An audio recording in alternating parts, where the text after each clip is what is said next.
Is absent. Secretary is here. Board Member Long. Present. Board Member Catalinato. Present. Board Member Mutu. Present. Board Member Neely. Present. We have a quorum, Madam Chair. Thank you. Will you please join in for the Pledge of Allegiance? I pledge allegiance to the flag of the United States of America and to the republic for which it stands, one nation, under God, indivisible, with liberty and justice for all. Thank you. Gloria, any minutes? Yes, we have a lot of minutes. Okay. Plethora. 11:18, 12:9, and 12:16. 12:9 and 12:16. 12:16? That is correct. Okay, motion to approve those? Motion. Motion by Robin, second by Second. George, all in favor? Aye. Aye. Opposed, abstentions? Raising my Six hand in again. favor, one absent. Okay. We have no work session. We're going right into the revised agenda. Anthony, the Hampton-based fire district? Yes, so they've asked for an extension of the action deadline. They're working out some covenant language that makes both the fire district and Good Ground Commons happy. So they're still working on it, and they asked for an extension of the action deadline until April 14th, 2022. Till April 14th, okay, motion? Motion. Motion by Gloria, and second by Robin, all in favor? Aye. Opposed, abstention, six in favor, one absent. 325 Rose Hill will be on the next agenda. Also, I'm sorry, maybe I'm looking at an old agenda, I'm sorry. Which one? I have it as number 2. I have it as number 2 also. Oh, 325 Rose Hill Road? Yes. Yeah. Not number 2? It is. Yes. It It is is. number Oh, 2. it is. Oh, that's off the agenda, just so you know. Oh, it's off the Yeah, off the agenda. agenda, okay. We're not putting it to 414, it's off. It's just off. It's just Just off. off. We don't have to Okay. adjourn. Okay, number 3, Chudico. Is also off the agenda. I apologize about that one. Okay. Farrell Butter Lane. Yeah, now, Kyle's not here. We probably should have the applicant here for that Yes. one. Okay. Because I was going to do just, number 4 and number 10 at the same time. Together, Together, right. just because it's the same property. Okay, so we got Jackie Finland. You're back, you're the one to jump to the Richard Avedon? Yeah, I could do Richard Avedon. Yeah, let's do That's that. perfect. Let me just- Number 9. No, no. Imagine we were that good, Claire, huh? Just, Yeah. That's nice. Yeah, We don't have. page 30. Do we have a cut? Okay. So, You're up on the big board. I'm up on the big board, but I also have, if anybody wants, I have hard copies of stuff. I wasn't sure how things were going to work out with technology. but I- Is it just duplicated in the the board? packet, Anthony. You have everything then? we You have a copy of the Does report? everybody have a packet? I have a packet, but it only just says we're Ne- adopting the next page, report. Next We don't page. have the report. The No next report there? I page- do have the reports here. Oh, okay. No, Yeah, I'll the give it to you. report. No, we don't have. yeah, I mean, there We were, have a map. I sent them on their separate email. Okay. Thank you. Here we go with paper again, right? I know, I didn't want to, but I knew this meeting could be. Transitional, what it's called. Thank you. Good read. So everybody's familiar with the road races subdivision. This is a property, lot number 1. It's located at 9 The Bridge. It's the CR 200 zoning district. It's in the Aquifer Protection Overlay District. The application is for plan. To develop the property with a roughly 5,000 square foot, 1.5-story steel frame contemporary building. They received a determination from the building inspector that the use qualifies as a philanthropic, fraternal, social, or educational institutional office or meeting room for not-for-profit. You had the pre-submission conference for this. I wasn't here for that one, but the Richard Avedon Foundation, the offices, and then the archives associated with the artist's work. It's my understanding that this is not going to be a public museum, and so that's what's presented, and we sort of tried to address it in the report. We've had this issue pop up before. So the pre-submission conference report. That's a description of the project. They gave us a conceptual site plan, building elevations, just to remind the board. You know, you can sort of tell it's a, a contemporary design building. Just wanted to make sure. Nice.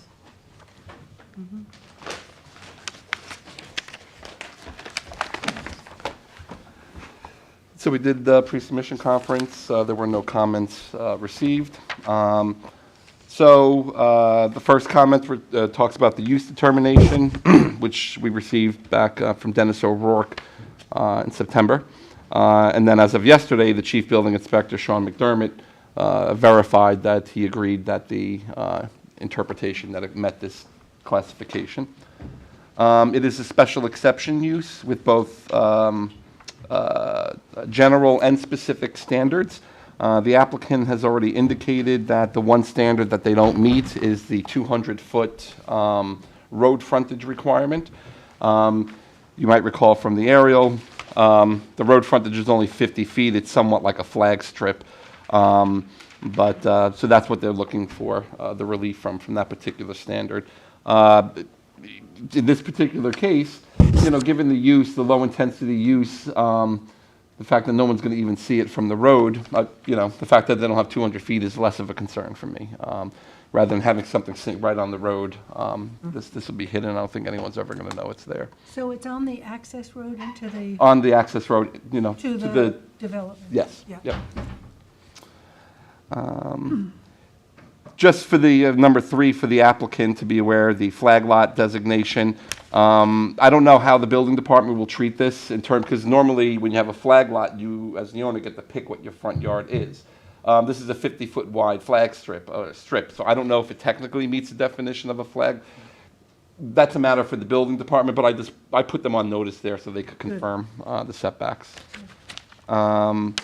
Number 4 talks about the public component. The applicant shall submit a detailed description of how the use is going to operate at the time of formal application, so we can ensure that this is not ultimately a public museum, which would be a more intense use than what's contemplated for this residential property. To that point, the service entrance, which doesn't provide any access to parking, it's this round on the screen here.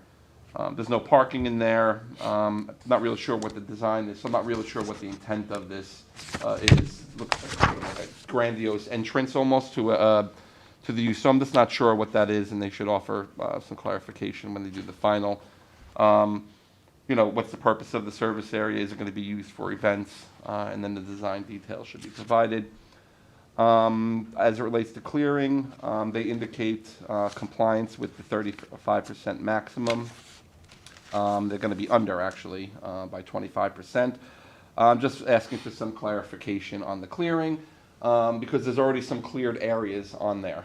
So I just want to make sure that the calculations are properly reflected, what's existing, what's proposed, and to ensure the numbers are accurate. But based on what they submitted, it looks okay. And the vegetation is small growth vegetation? That's right. A lot of this area had been previously disturbed over the years, and it's mostly pine barrens, vegetation.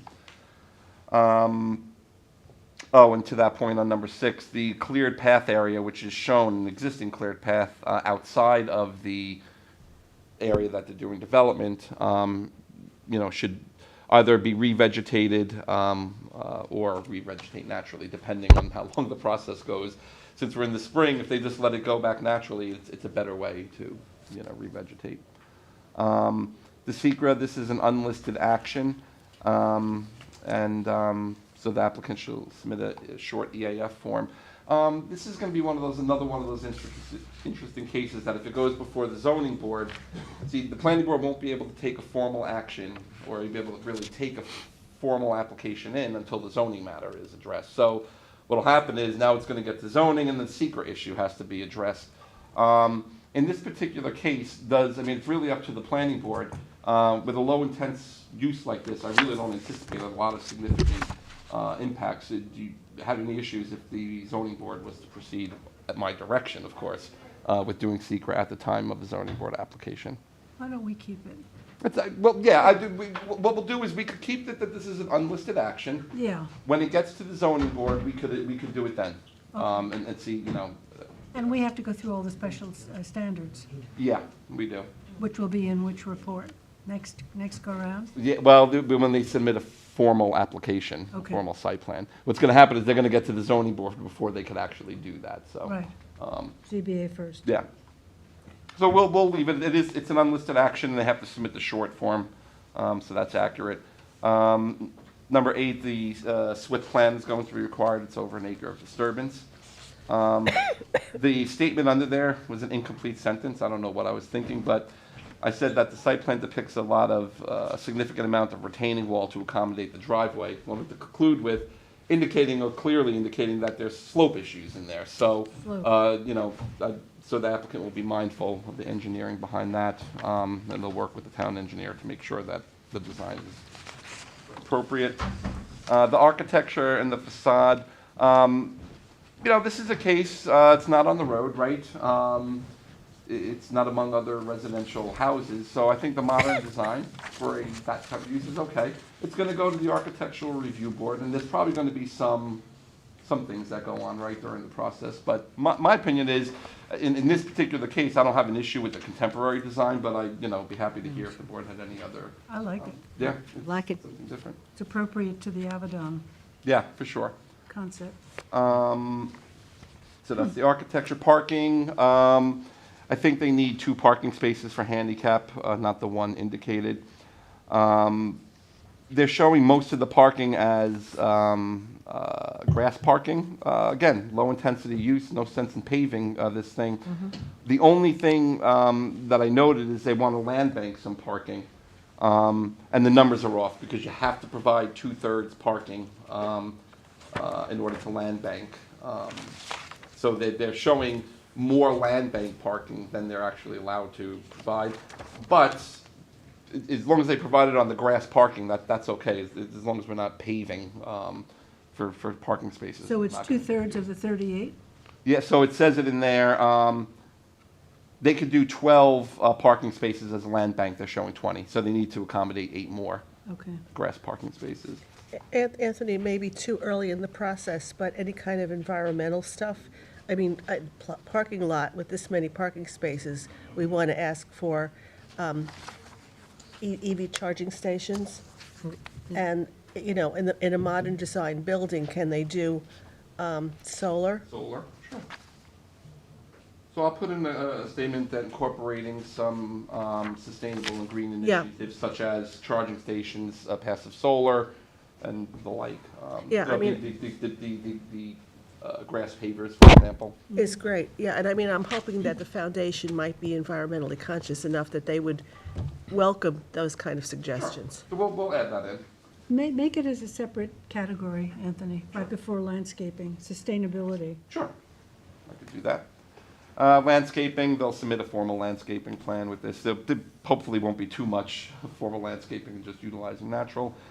Septic system will have to be shown, mechanicals, typical screen mechanicals on the roof or on the ground. And then lighting, in this case, I would imagine a minimum amount of lighting needed for this. Anthony, when we went over this originally, question of whether they anticipated needing a sign or wanting a sign at the entrance came up. They didn't really have an answer at that time, so. Well, then we'll put a comment in around a sign that any sign that's contemplated for the site would have to be subject to planning board approval. Do that. I don't know if the applicant had any comments. Is there someone representing this application? Yeah, Should I get up first? Please. Just state your name, please, and affiliation for the record. Hi, Elizabeth Baldwin from Essex Hefner Angel, representing the Richard Avedon Foundation. To your sign comment, they do not anticipate having a sign at this point.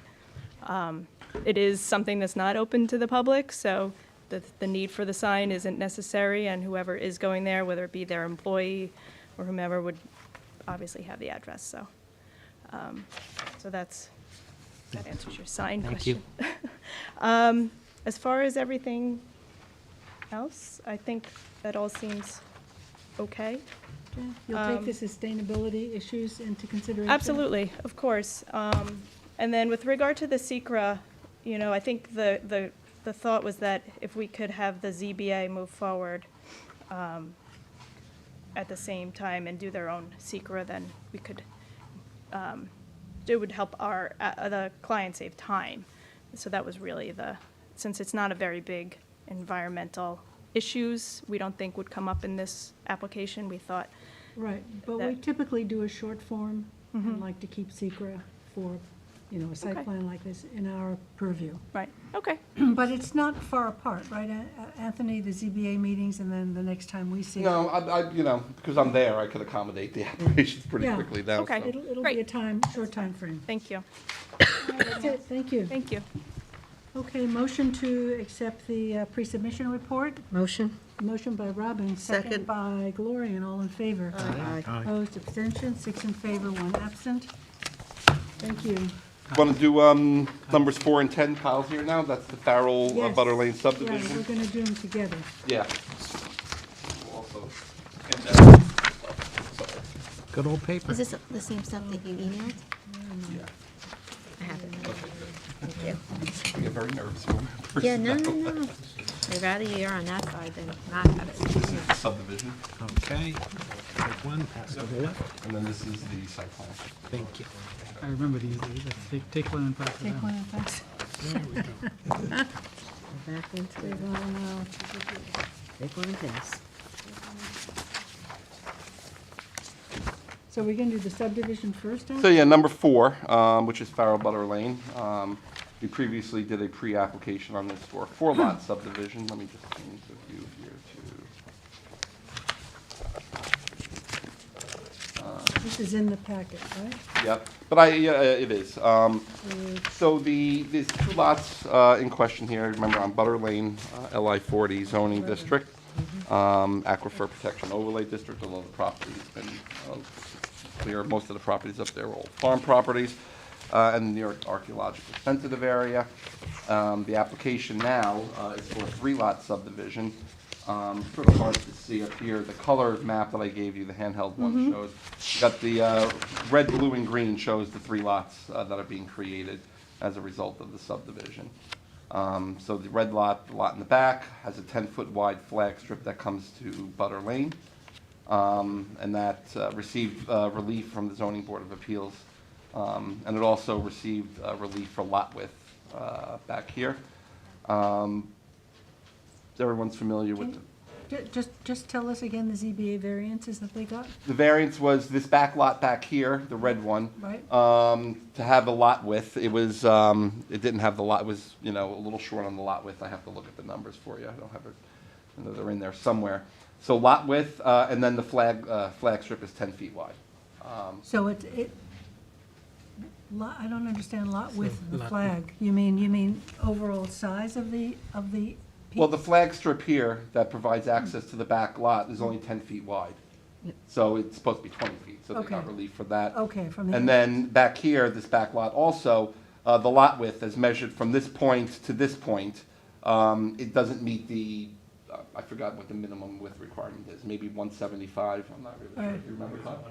150, so it was deficient to 150. And so they So received, they got those 2 variances. yeah. Now, let me just do this. Ah. Just bear with me. Nothing. Still operating. I don't see any comment about it. In the report. We'll bring it up. So it's 4.6966 acres, Anthony? I thought it was larger for some reason. The, no, the total's 4.7. Let me just do this here. Okay, it's upside down, but, so you understand the 2 lots, and obviously the board's aware that it's been disturbed. So it's 2 lots to 3. Okay. No merging of ownership? Just separate ownership, or how is that? Well, it's gonna happen, well, it's creating 3 lots as a result of the subdivision, so it's 2 separate lots right now. We're looking at a subdivision of the 2 combined. There will be 3 lots as a result of the subdivision. All 3 of those lots would be separate entities. We're looking at a site plan, ultimately, that's coordinated with all 3 properties, but the Understand. 3 properties themselves will be will be Single and separate separate? lots. Yep. Okay. So this is the aerial, so you get a sense of the other industrial uses. Sorry, I'm gonna have So to, you have you want to go through the report? yep, I'm gonna go through the report. All right. So it's a 3-lot subdivision, we went through that, it's a standard plan. Lot sizes indicated, a cluster plan is not required, it's not residential. The minor major, it should say the proposed 3-lot subdivision meets the criteria for minor, I gotta change that. Conformance with zoning, as indicated, the back lot needed relief for lot width and that flag strip, which it was successful. I just note in here that at the time the ZBA did the decision, you have the, Robert, you look confused for a second. No, no, no, no. Okay. I'm So just at the time the zoning board did the I'm looking at decision, that the map that's referenced showed 4 lots. And they referenced the back lot that received the relief as lot 4 on that map. The plan is subsequently changed, and now it's a 3-lot plan. The nature of the relief doesn't change because the lot for which the relief was granted hasn't been changed at all. But I do note in here that they probably should just get the clarification of record from the zoning board to make sure Okay. that our map and their map are reflected. And the zoning board does it all the time. So do they have to go back to the ZBA? I don't Or think they they'll just have, I get think a they'll get a letter? clarification of record, and it just goes on the agenda just to clarify the record. Okay. And then from the previous report, obviously, there had been a number of violations on the property that have been. Where are you, Anthony, in your report? Page 2. Okay. That's why I had the confused look on my face. So I just listed the violations that were on record. Some of them have probably been resolved, some of them are probably ongoing. Do we know? Have any of them been resolved? Some, but we have the applicant's representative here, so we'll ask them to clarify. The secret classification, the subdivision of land is an unlisted action if you look at it by itself, but the site plan with over 50 parking spaces is a type 1 action. And so we don't want to do a segmentation of the secret review, so when we do the review, they'll do a full environmental assessment form like the type 1 action, and we'll review the site plan subdivision at the, on the project.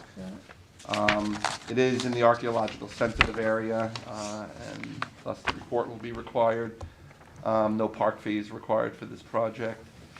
We had a public hearing, followed by a 30-day written comment period. No comments were received. This is not subject to Long Island workforce housing. Can I just ask, since you're on the ZBA, were there any public comments at the ZBA meeting? No. Nothing? Referrals, the town engineer gave the comments, which have incorporated. Handful. Office of Fire Prevention, same thing. Basically, everything's served by public water hydrants there. Trails Advisory didn't come back with anything, but from their prior review, there were no trail implications. Health Department didn't come back with anything. They typically don't, but we note that final application with us will require. Anthony, just the town engineer's report does still reference lot 4, and then I don't know if you need to get that changed or not. Yeah, I'll have them fix that. Yep. Yeah, for sure. Did the engineers look at the swale that runs all the way down? The swale, of course, affected the property right next to it. Well, South of it. what I would say is, on the subdivision side, they did whatever review they would typically do for a subdivision. Site plan, not yet, because we don't have a formal, and then we don't do referrals Okay. on pre-submission. The health department, we indicated. And then historic board didn't get back to us this time, but I just simply put in their comments from the first go-around. They had a bunch of comments regarding the barn that had been removed and, other structures. Anything that was on that property was subject to landmarks review. So any building permits that were issued was subject to landmarks review. So in the recommendations, the planning board notes, like we did the first time, the stockpiling, storage of materials, the construction vehicles, the disturbance, all the activities are in violation of the code, for which no site plan has been obtained for such uses. So 2 says the final approval cannot be granted by the planning board until all violations noted have been resolved. Number 3, the subdivision will be reviewed concurrently with the site plan for the mini storage use. I guess we're after this. Number 4, the applicant shall obtain clarification from the ZBA so that the plan reflects what we're looking at here. Number 5, the secret review. They'll submit a long environmental assessment form along with the archaeological assessment, and we'll conduct the secret review for both projects under the type 1 action. 6 talks about the access. So let me just go back to the plan real quick. So it's, you know, because the site plan has the properties, they're gonna have a 10-foot wide flag strip for the back lot, okay? So what I think we need is ultimately the 10-foot wide flag strip, but an additional 20 feet. In other words, we need a 30-foot, some type of easement, so future property owners have everything in place. You know, right now, this site plan is being looked at for all 3 lots, but we're looking at it as one application. If the properties are ever sold, we need to have in place the proper access to cover all 3 lots, and I think 30 feet would be appropriate. You have the 10 feet flag strip, and then another 20 feet to ensure that we have a 2-way driveway that everybody has rights to, and that. So Trucks getting in? trucks getting in and out, so.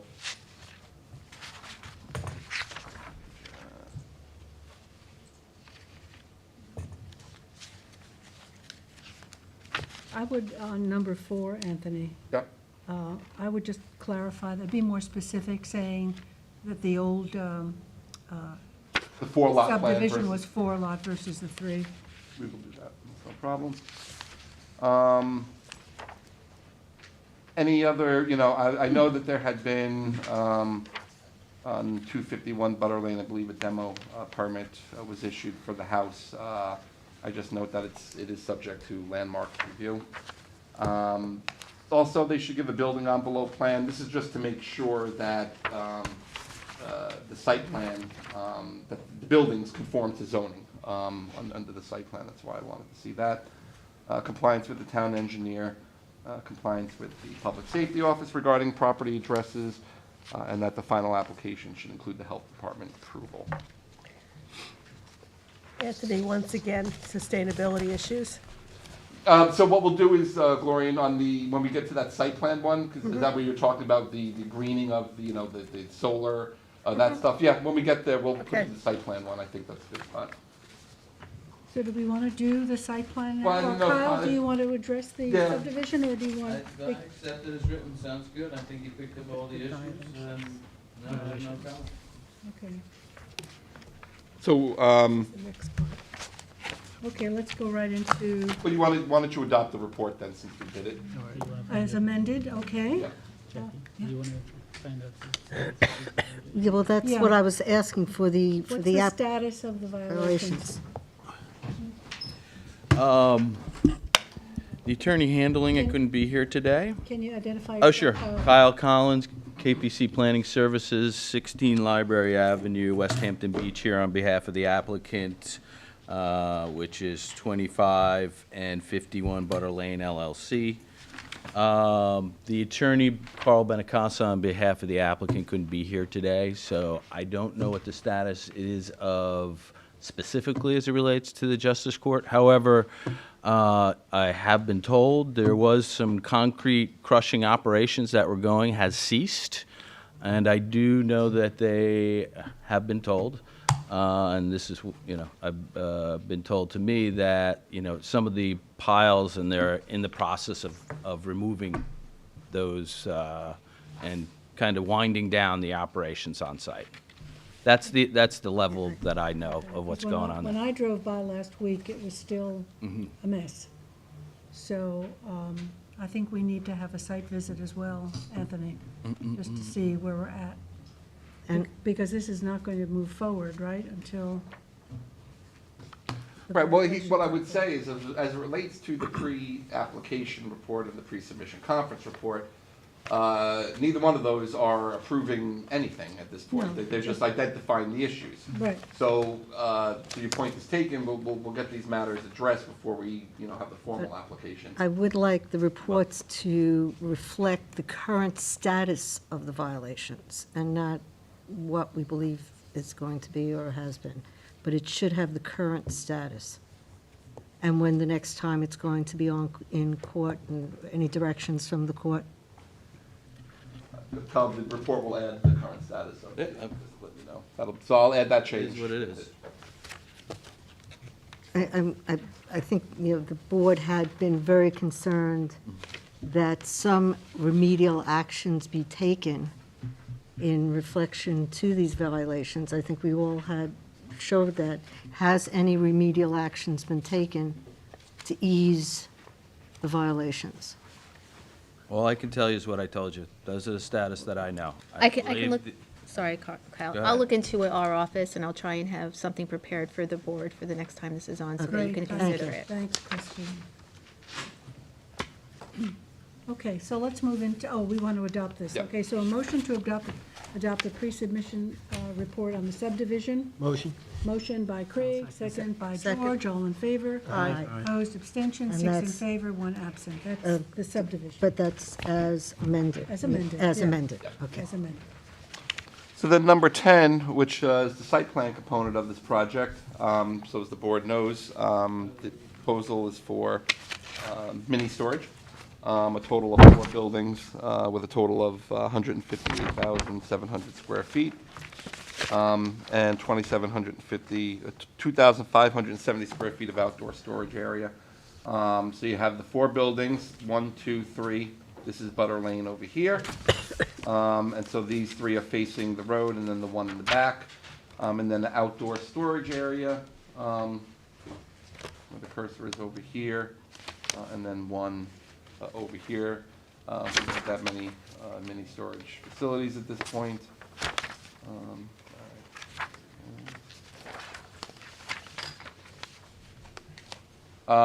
So these are the conceptual elevations. So the 3 that you see here in the boxes, 1, 2, 3, these are the 3 buildings, as you can see, that are going to be facing Butter Lane. So we'll get into the architecture as part of pre-submission conference. But this is what's facing the street, actually. So we got that. So we had a pre-submission conference report also in January of 2022. It was closed with a 30-day written comment period, so you can get any comments. So here's the comments as it relates to this component of the application. Again, the first one talks about the existing violations and the need to address those, items 1 and 2. 3 talks about reviewing the subdivision and the site plan applications concurrently. 4 talks about the special exception use. Mini storage is a special exception use, and it's subject to general and specific standards. SECRA, as we said, because this component is a type 1 action, the applicant will submit a full environmental assessment form, and we'll look at SECRA under the type 1 action for this part of the project while looking at the subdivision. Again, the archaeological report is required. 6 talks about the SWIP. There's going to be an over acre of disturbance, so SWIP is going to be needed. Architecture and the facade. So, looking at this, I would say that some elements, I think, of this design are pretty good. They're addressing the street with some windows, doors, some protrusions. So I think that's a good start. I think the applicant did a pretty good job with that. Typically we want to see some natural material incorporated into these prefab buildings. Maybe along the roof here, some cupolas or something to sort of break up the massing of the buildings. They are pretty large. And where are the mechanicals on those? Yeah, well, I always put the comment in about the mechanicals. I put a standard. They don't typically show them on a conceptual site plan. So those are flat roof buildings. These are flat. They're all And flat. obviously, the facades have some features to, offset that. Just if I may, if you want to jump on that, although they are, if you go back to that, Anthony, please. If you go and you look at them from the side, I mean, you're looking at this so that you can see the flat roof. But if you look at those from the side and from the ground, there's actually pitched roofs around all of them. So you will not see, it'll read as a pitched roof building. Okay. Doesn't show it there, but. Yeah, yeah. Well, it's So kind, we're looking at the, you're almost looking at it as if you're seeing it from a helicopter. yeah. If you look at them in the elevation views, you can see that those are pitched roofs there, and that's the intention of that, is to try to break it up so it doesn't specifically look like a And where would you put the mechanicals on something like But that? mechanicals could be either on the roof, and those would have a parapet, so you wouldn't see them from the roof, and that level of detail hasn't been brought. But Anthony correctly points out any mechanicals would have to be screened, or they'd be placed inside the building. And what about the parking? Do we have a parking plan for this? Yep, so the parking surrounds the buildings as they normally do. We have the 50-foot transition yard here. They are showing street trees in there, so that's good, along with whatever's going to be planted. Some perimeter plantings, and then obviously the interior to help break up some of the parking. I have to go back and look. I have to verify in this zone, there's an interior parking requirement, interior landscaping requirements if you're over 50 parking spaces. It does, and it's the been, calculation, and it's yeah. been taken into consideration. It definitely takes in the 25 square feet per parking space. So I'm gonna put something in the report to that effect, just so you know. as it relates And the to- rear building, that's on the narrow lot? Yeah. There's, behind it, there's no buffering? I don't see any. There's a small strip, but, What's behind that well, lot? that's exactly right. More industrial. It's another building. self-storage facilities behind it. This is what's, I'm sorry, that's hard to see. No, I mean. No, it's not the green one, Anthony. No. It's those multiple, and that's this one, also a okay. self-storage facility. But if the board wants, I'm sure we could accommodate a wider strip there. There is no buffer requirement between, it's not a zone line here, but you probably can pick up some additional landscaping on that eastern property line. Anthony, going back to the photograph of the buildings themselves. Okay. The small lot in the back with the skinny property line, it looks like all you see are garage doors. On this back building Yeah, here. is the assumption that it won't be visible from the street, so it, and That's correct. And this 10-foot now road is going between those two buildings on the lower right, correct? Yep, so you have the one building, and then, so yeah, it's gonna be between the one building on the, And that's going to have to get to 30 feet. well, yeah, that's why we put it in the subdivision one, they have to obviously engineer this and address it. It has been designed to accommodate the 24-foot wide aisle, but I agree the 30-foot easement, and it should not only just be for access, but also and will cover utilities in order to service yeah. that rear lot. So all of that's been accounted for on that easement area. Obviously, you couldn't have all that infrastructure accommodated on the 10-foot wide flagpole. But the paved driveway will be 24 feet. Correct. So the architecture, so an 8 outdoor storage, so the site plan shows 2 areas of outdoor storage. They're roughly 1,400 square feet and change. Pursuant to one of the special exception criteria for mini storage, required parking spaces shall not be rented as or used for outdoor vehicular storage. However, additional outside parking areas may be provided for the seasonal storage of recreational vehicles, including boats, provided that any such areas are adequately screened and sized for the anticipated use thereof. Such areas shall not be permitted in the front yard of the site. So, to clarify for the record, we're showing a couple of outdoor areas I'm assuming for boat storage, the code allows for it. You know, obviously during the site plan review, we'll discuss it. But it's supposed to be for the seasonal storage of recreational vehicles. That's what the special standards allow for. I didn't say anything about it in here other than laying out the fact of what the code says, and let the board have any discussion with Right, the I applicant. mean, already it's a tight site with Right. 4 buildings. And then if you're going to be storing boats, how large are the boats? Yeah, Well, this, again, we could get into this during SECR, during the review, and the applicant could provide whatever. like a boat rack, you know, No boat rack, it's all open storage, and the only size of the boats are gonna be able to fit is in the area that is provided for the outdoor storage. They will be enclosed, so, you know, I believe it's the size of the parking width, so nothing more than a 20-foot wide, long boat. And it's, you know, as specified in the code, this isn't somebody coming in and out and using their boat. It's for seasonal storage only. And so you'll specify on the plan exactly where the storage area is going to be? Yeah, it shows on the plan. There's 2 plans identified. It's also accounted for in your parking calculation because outdoor storage you have to provide parking for those outdoor storage areas as well. So there's parking accounted for those areas as well. And then, so there's outdoor storage. So the applicant will submit information for the formal application to address the planning board's concerns about the size of the boats, the number of boats, and stuff like that.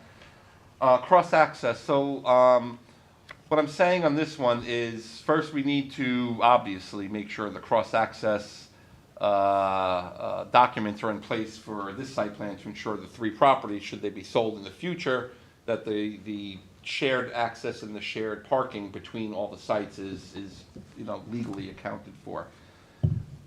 As for cross-access with any other adjacent, I want to get to the area. Get the aerial, yeah. Okay, so there is no cross-access that was accounted for in this site plan. There was, let me rephrase that.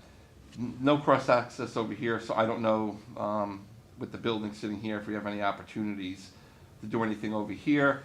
There was no cross-access when this site plan was done with this site over here. However, there was a cross-access that was accounted for that would provide access from this site and this site onto the flag strip, so they could have one common access point.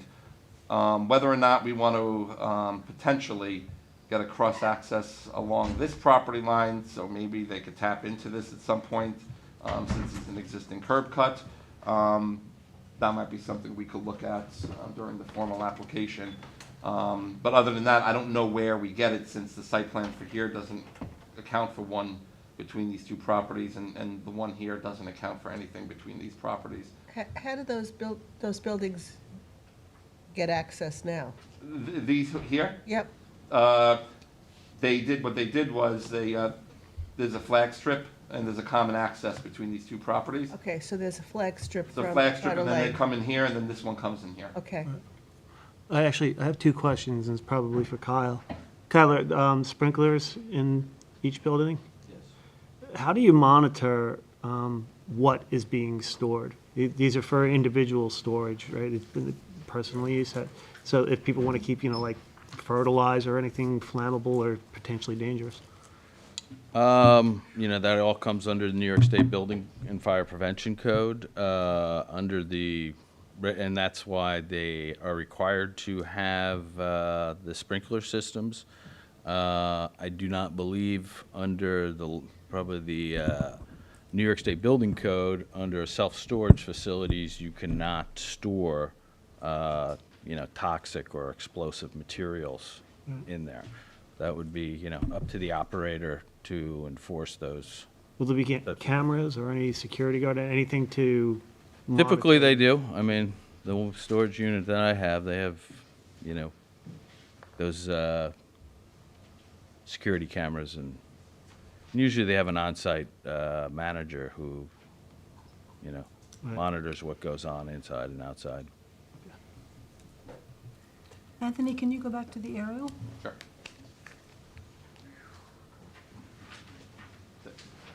So the property that juts out, that parcel, okay. To the north of it?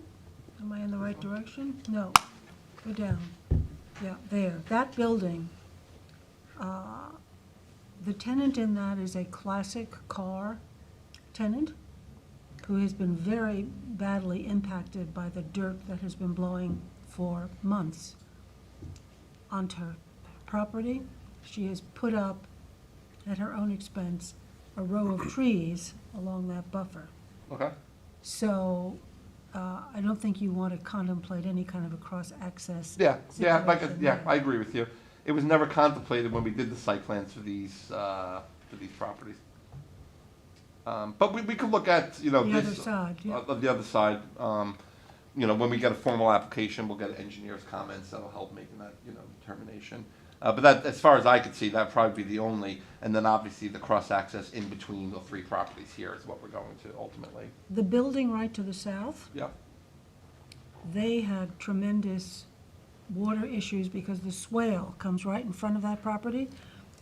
So they've had to put in extra drainage, Okay. real high-powered drainage in order to compensate. So you should look at that, the language in that approval. Okay. We're here because it's right next to it. I will do that, for sure. And then, so that was the parking calculations, look okay, that's a lot of parking. So, you know, the only thing I would say is, you know, the landscaping plan, we'll make sure to put in the calculations that Kyle was talking about. There's a minimum of interior landscaping, 25 square feet per parking space over 50. So we'll make sure the calculations are accurate in there. The dumpster, it shows 2 dumpsters. I mean, I don't want to make a huge ordeal and have dumpsters all over the place. I'm just concerned that with that kind of square footage for that facility, particularly during times when people are emptying out their units or moving in, you have a tendency to have overflow of dumpsters. So I don't know if 2's enough, but I put it in there, it's just a potential issue. No, I agree. Actually, because we have 3 lots and potentially these lots could operate independently, I think you absolutely have to have 3, one for each lot, at a minimum. There you go. We can add that. Perfect. And obviously the dumpster enclosure details with fencing and screening. A formal landscaping plan. I like the idea of the street trees in the front of the property. I think that'll help. The septic system, obviously, with health department approval. Mechanicals need to be screened on the roof or on the ground, or located in the building, I should say. Obviously, the lighting. We get a lot of this lighting with these facilities, so we want to make sure they're proper. And obviously, per Glorian, we'll add the statement.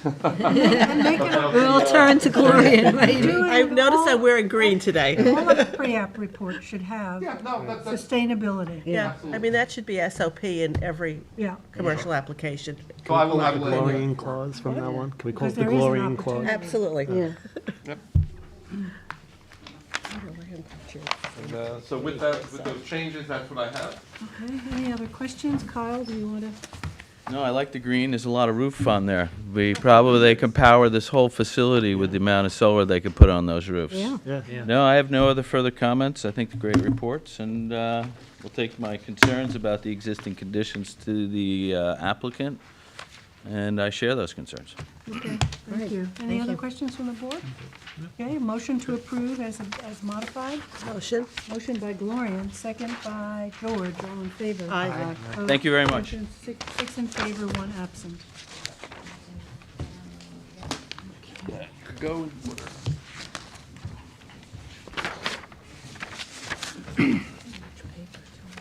You know, yeah, trying to keep track. Where are we at now? We're at Lumber Lane Estates, okay. Okay. Jackie, that's you, right, number 5, Lumber Lane Lumber Estate. Farm Estates. Thank you, Anthony. I'll be back to the others. And that's number 5 in the packet. It is number 14. Page page 14. 14.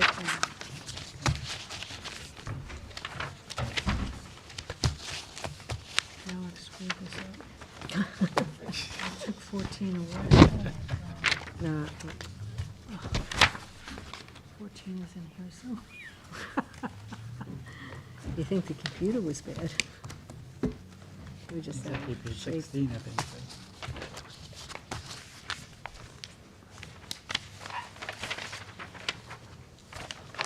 Who's doing? Okay, so yes, agenda item number 5 should be on page 33. Wait, sorry. 14. Sorry. 14. I'm reading the wrong page, 14. Yep. Mm-hmm. So this is just to convert, we've been looking at this for a while, but this is the aerial. So this map, this was not improved to town standards. So what we accomplished here was we were able to get town standard road into the cul-de-sac. So what you're seeing here is the subdivision of Lumber Farm Estates, which was a cluster plan, met up with the open space for the Long Island Railroad right-of-way that used to go between Bridgehampton and Sag Harbor. After many years of actually being impacted by some other off-site construction, the town engineer has recommended that this performance bond can be, can be converted to a maintenance bond. So the maintenance bond would be in the same amount of $90,567. So we're just recommending that a new maintenance bond agreement be provided, which would be for 1 more year of maintenance and town board acceptance of that, asking for those documents to be submitted by May 1st so that town attorney can review and schedule with the town board. And how is that held? Maintenance bond, right now they have a certified check. So the same check, we've just been giving money back as they've been meeting the improvement requirements. Any motion? Motion to accept? Motion? Motion by Robin, second by Second. Gloria, and all in favor. Aye. Aye. Opposed, Aye. abstentions, 6 in favor, 1 absent. And next is number 6, which is Perone. I do apologize, I was out of the office last week, so I'm catching up, but I have hard copies for you.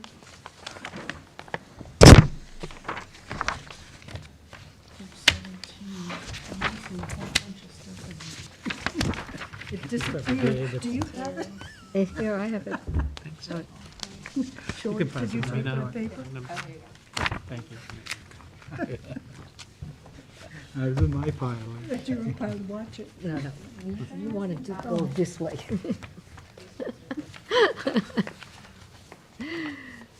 We're just having too much fun. Let me just check out in the hallway, I want to see if the applicant's representative.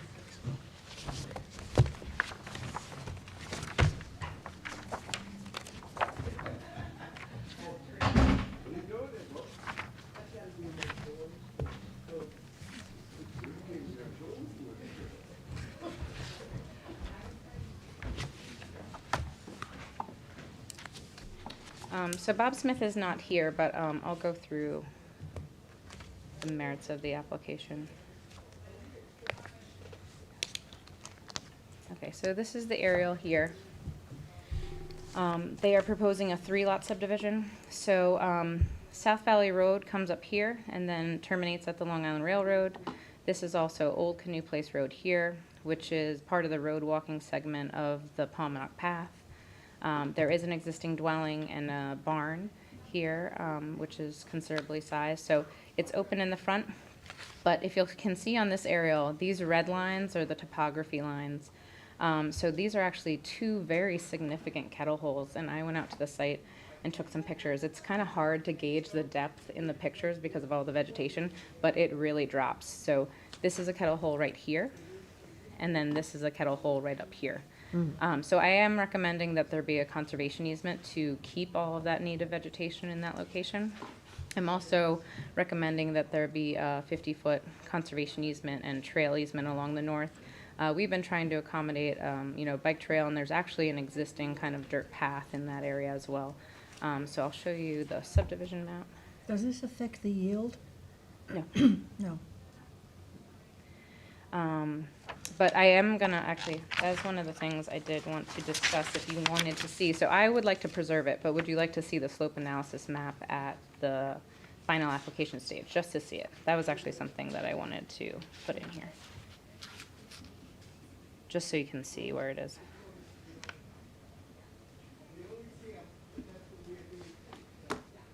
Okay. So this is the buffer. GIS is nice. It lets you do a buffer. I think it's more for like a wetland, but if you can see here, this is actually the property line. So this is where the 100-foot buffer would fall approximately. And then this is the property line. So this is approximately where the 50-foot buffer would. This is a dirt road here, so it is not improved. It is very bumpy along here. And then this is a little bit better, but still not approved to current town standard and is a private road. So how would they have access to the property? They are going to have access through the very bumpy portion of South Valley Road, which is what's proposed. So one lot is oversized. Let me see. So does it go to But- road review? I was gonna say, that would be subject to road review. Yes, right? this would be subject to road review, and that's one of the recommendations of the report. But you'll see here, though, so this is a 60,000 square foot lot. This is a 60,000 square foot lot, and then this is an oversized lot right here that possesses the existing improvements. You can see the pool, the house, and the barn right there, all which have C of Os. And then this is also in Shinnecock Hills amended map A, which was a historic subdivision, considered an old file map, but is not regulated by old file map regulations. This is a 3-lot plan with two, just conforming lots, and then an oversized lot, which is 125,694 square feet. We did review this, the planning board reviewed this in 1986 and 87 and approved a sketch plan, but actually never finalized the previous subdivision, which was known of the application of Ben R. Moratarana and Joseph Moratarana. But I just put that in. If you just go back for a second for me, I'm trying to place this in my head. South Valley Road is. This is actually kind of, think of the area north of Edgewater, off of Montauk Highway. Okay, So it's considered Hampton Bays. It's not in the cultural resource area. It is in the archaeologically sensitive area. But like right as you're on Montauk Highway, Edgewater, you're taking that next left actually and going straight north. So before you get to that S curve on Okay. Montauk Highway. thank you. But coming from the east, you're going right. Correct. Right. If you're coming from the east, yes, you're going right. Spoken like a westerner. Yes, yeah. Yeah, either way. So yeah, if you're coming up to Edgewater, you would take that right before Edgewater. And you know that parcel on the corner that they were thinking about redeveloping? It's actually that road right there. Okay. Yep. So this is a subdivision, so this is exactly 60,000. I wanted to bring the planning board's attention to, I had asked for, why it was kind of pinched in this location. But really, it makes sense. It's to accommodate the existing barn, which is not to be removed. So I asked the applicant's representative to provide so that they have a conforming lot width, which they can show right here. What that does, and it's voluntary, but it does push the principal building envelope back to here. So it does kind of squeeze that by retaining that barn right there. So then I'm just going to move forward with the report.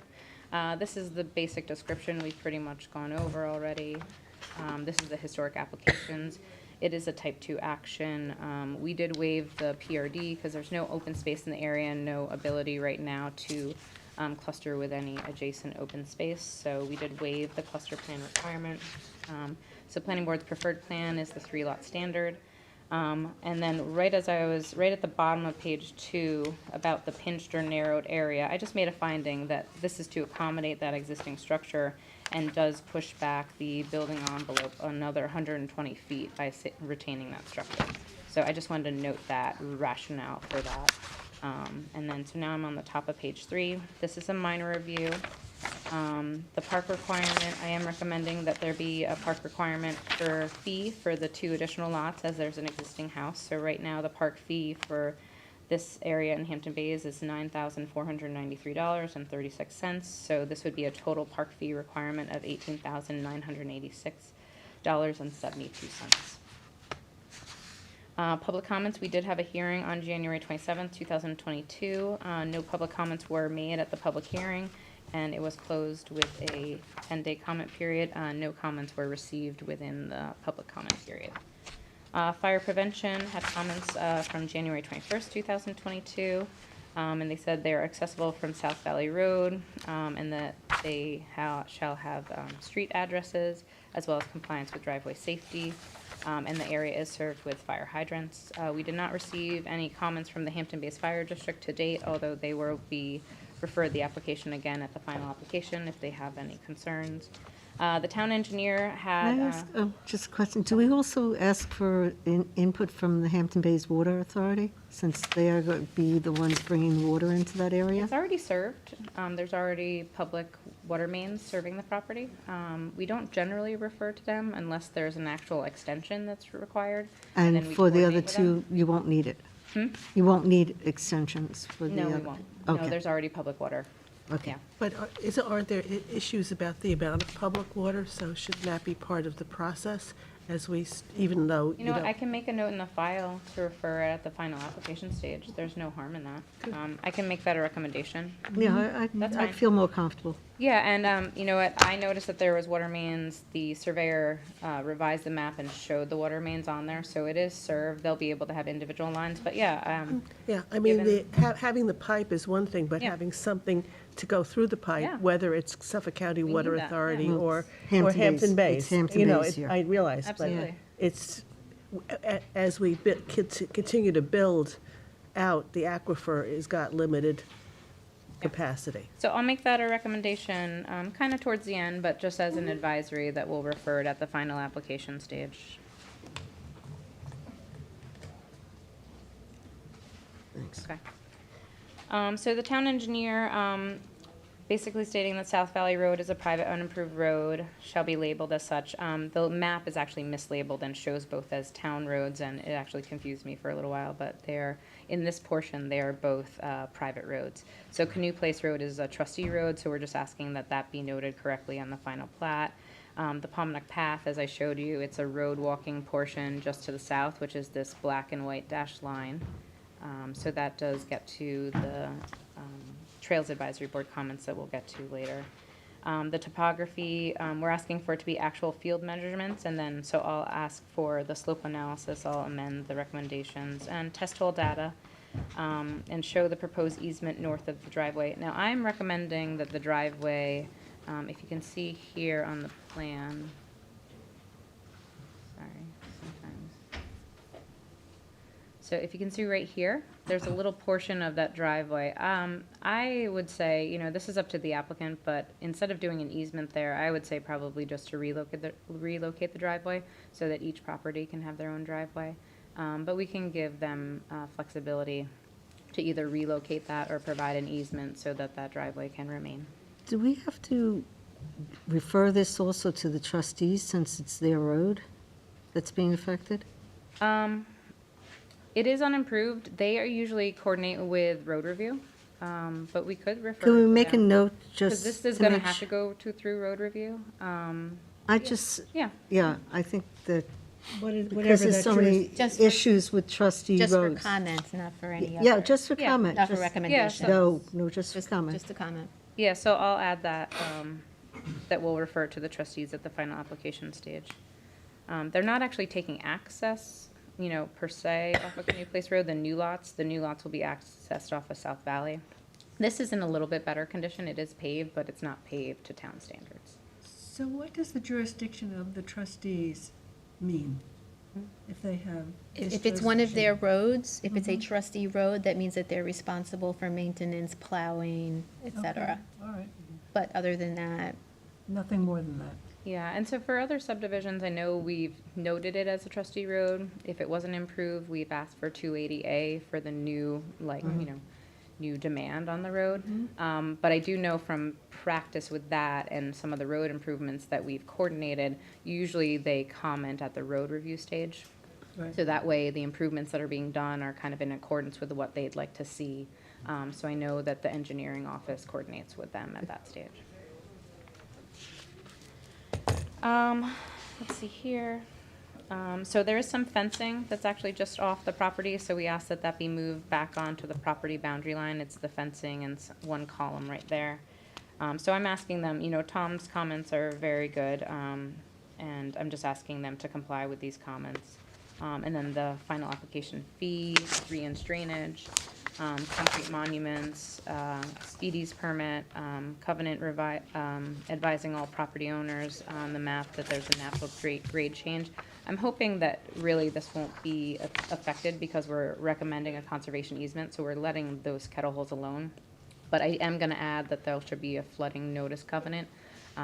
just in case, because these areas are very low lying, and it's quite a grade change. So I will put that in there as well. So I also had a covenant under 11, so I'm going to add the flooding notice covenant after 11 so that they go together. And then he gets into 280A, which it would be required for lots 1 and 2 that don't have houses, and recommend developer from filling in the depressions. But again, we've kind of covered that with the conservation easement recommendation. The Town Conservation Board, by their letter dated January 12, 2022, they noted that the track is for a 3-lot subdivision being sought and fronts on Canoe Place Road, South Valley Road, and the land contains, and the LIR.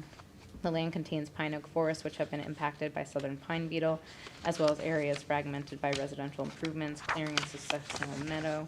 Notwithstanding these effects, the woods and natural vegetation have significant value as watershed catchment for areas for recharge of drinking water and proximate estuaries, as well as for wildlife habitat and retention of a vegetated buffer for the adjacent railway corridor. The track contains wooded glacial kettle knot poles with slopes exceeding 15%. Slope analysis needs to be prepared on the subdivision plat. In order to minimize impacts of the existing terrain, 100-foot wide conservation easement needs to be established along the easterly lot line of all 3 lots. So that is a recommendation of this report. Areas affected by the southern pine beetle should be left to recover and succeed naturally rather than being actively managed. It's kind of like the southern pine beetles have already done their damage in this location. It doesn't look like there's any active southern pine beetles, but there are a lot of pitch pines that have come down. Proposed lot 1 abuts the LIRR and is encumbered with the loco easement. A 50-foot wide scenic easement needs to be established along the northerly lot line and maintain and enhance views for those traveling by train. The existing artificial turf within this area needs to be removed. So I am recommending that a 50-foot buffer be proposed. It basically takes up the area of the LIPA or PSEG easement, and would just, I would ask that area be passively revegetated. They kind of have like a grass meadow area that comes up, you see here. So the 50-foot easement would be right here, and just allow this to naturally recover. And unless they want to propose a revegetation plan at the final application where they actually want to have specific plants, but otherwise it'll come back on. But you're asking for an easement, not a buffer. Yes, easement. So Jackie, does this go to Marty Shea when there's this much environmental, Yeah. kettle holes? Yeah, he works closely with all He's the, seen it in conservation? yeah, so he presents it Okay. to the Conservation Board. So these January 12th comments were most likely presented by him. They might have been, drafted by staff, but they work very closely together with us. And actually, I spoke with them early on about, the kettle holes and, trying to preserve as much vegetation. That's really a policy of the planning board too. As much as we can, we try to get a buffer along the railroad. Separate the residential from the impacts of the railroad, as well as for travelers to have a nice, wooded view instead of like the back of everyone's yards as you're riding by. So next, I'm getting to the Southampton Trails Advisory Board. They gave comments December 29th, 2021. They reviewed the application and they noted that the Palmanock Path now passes along the side of Old Canoe Place Road, Whenever possible, the Planning Board and the Trails Advisory Board asked to relocate trails off the road right of way and achieve this. They would request a 20-foot wide trail easement to be created along the southern border of this lot. We did not, it's not Watermill. So we did not get comments from the CAC, and we did not get comments from the Health Department. So my number 1 recommendation is to establish that 100-foot wide conservation easement on the easterly boundaries of lots 1, 2, and 3 that will preserve those kettle holes and the native vegetation that's there. It's really not disturbed now, so just leave it alone, retain that habitat, and that is in support with the Conservation Board memo. 2 would be to establish a 50-foot wide conservation easement and trail easement, so that way if we ever do have a bike path along the north, we'd be able to utilize that. And there's that existing dirt road that's kind of informally there now. And let's see here, recommended that the applicant remove the turf from that 50-foot wide conservation trail easement and allow it to passively revegetate. 4 is to establish, I just thought maybe like a 5-foot trail easement along the very southern boundary of Lot 3. That way it doesn't impact them too much, but allows the Trails Committee and Trail Society, so just like a very short one right here. They do have to relocate the fence over here. So that would be the recommendation. Instead of having it be 20 feet, you're right along the side of the road, just make it 5 feet, and it's grassy right there. What do you mean by existing turf? There's actually some turf, some artificial turf up here. Artificial turf? Yeah. You mean like plastic? Yeah. Can you put the word artificial in Oh, there, sure, yeah, please? sure.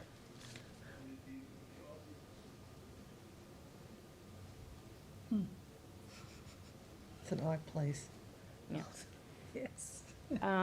So I am recommending a 5-foot trail easement, just to get people right off the road. Takes all kinds. And if they provide that, I was just saying, normally this would require a park fee for the 2 additional lots. If they provide the trail easement, we could consider that as part of the park satisfaction of the park fee. And then I recommend that they remove the area of the driveway, and then I'll just put or provide an easement. That way it's up to them if they'd like to retain the driveway in that location. This is in the archaeologically sensitive area, so this would be the standard 1A, 1B cultural assessment. As I said previously, this is not within the new cultural resource area. That area is more to, the east of that S-curve bend on Montauk Highway. I did have a question whether there is any accessory apartment in the existing garage or barn. It's quite a large size. I couldn't tell. But I guess if you want, we could ask the applicant to provide clarification at the final application stage if there's any accessory apartment. So I'll make a note of that. It's a nice building, but it's large enough to house an accessory apartment. And then 280A, so that's for the covenant for road review for lots 1 and 2, the new properties. I did speak with Tom Houghton, the town engineer, just because South Valley Road is very, very bumpy, and people are taking access off of it. What I wanted to recommend, which is a little bit out of the norm, but I think it's fair, is that prior to conveyance, that somebody regrades that road, just so it's safe to get there, because it's one of those very bumpy. You guys know them, like it's a dirt road and it's just so just asking prior to conveyance, so prior to them selling lots 1 and 2, somebody regrade it, so that it's nice and even for people to get there. And that way then they can apply for a road review, and they'll know exactly what they need to do, and the road improvements will essentially go on top of that regrading. So I think it's fair to get it safer. But wouldn't road review require that? Yeah, but for now, like sometimes You're people just buy flagging it. it. You're Yeah, flagging and it sometimes as a- people buy it. So they could do road review all at the same time, but sometimes people buy it and they don't build the house right away. This would just be to make sure that once a new owner buys it, they'd be able to get there safely, because it's a very bumpy So road. you want it before C of O? Prior to conveyance, prior to them Conveyance. selling it. Right. Yeah. And then once the new owner buys it, then they'll come in with road review. Okay. Yeah. Makes sense. So then I'm going to add, after 11, I'm going to add the flooding notice covenant. So that will be something that we require at the final conditional approval. I'm going to add slope analysis, so I'll put that kind of where we talk about the conservation easements. And then, compliance with driveway safety, I will then put the referral to the Hampton Bays Water District and the referral to the trustees at the final application stage after the driveway, just so that we have that on the record. And then the rest is just street numbers, which is basic, and proceed to the final application stage. Is there someone here, the applicant? Bob Smith was supposed to be here, but he's not here. So we'll just move it.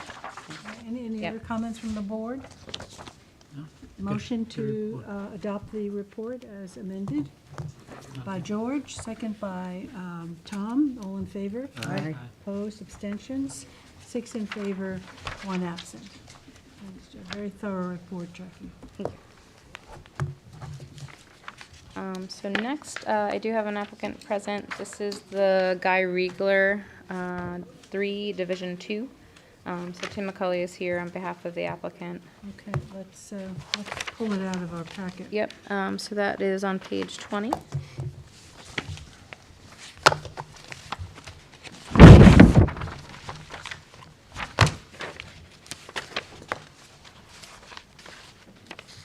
So So this is a situation south of Castle Hill Road, where the initial subdivision of Guy Riegler didn't establish a road yet. So you see these very, very long common driveways.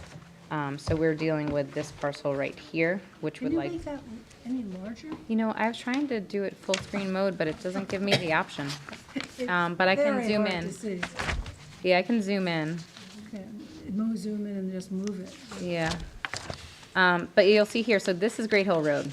So essentially, these flag strips became Castle Hill Road, Castle Hill Court, these flag strips. So this was the original subdivision. So the parcel that we're asking, that the applicant's asking is this parcel to no longer use a common driveway that would skirt around this property because they would have to clear, take down more trees. The topography is not ideal in that location.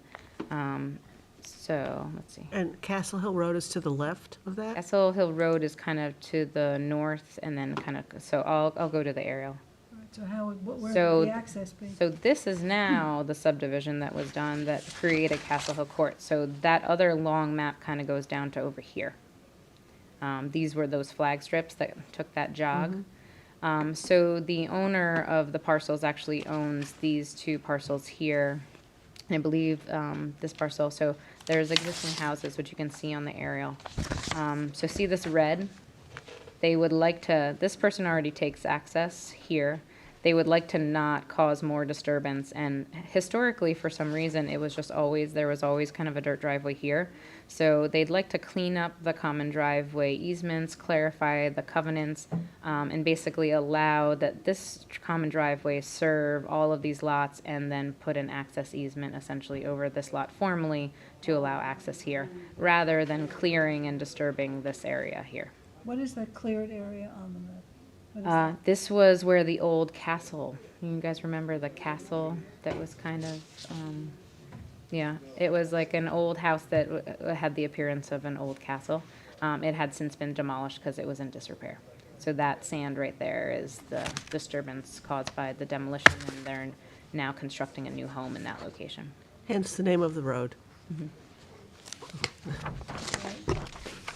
So I don't have any planning issues with it. I think it's good that we won't be disturbing the natural vegetation here, also because of the topography.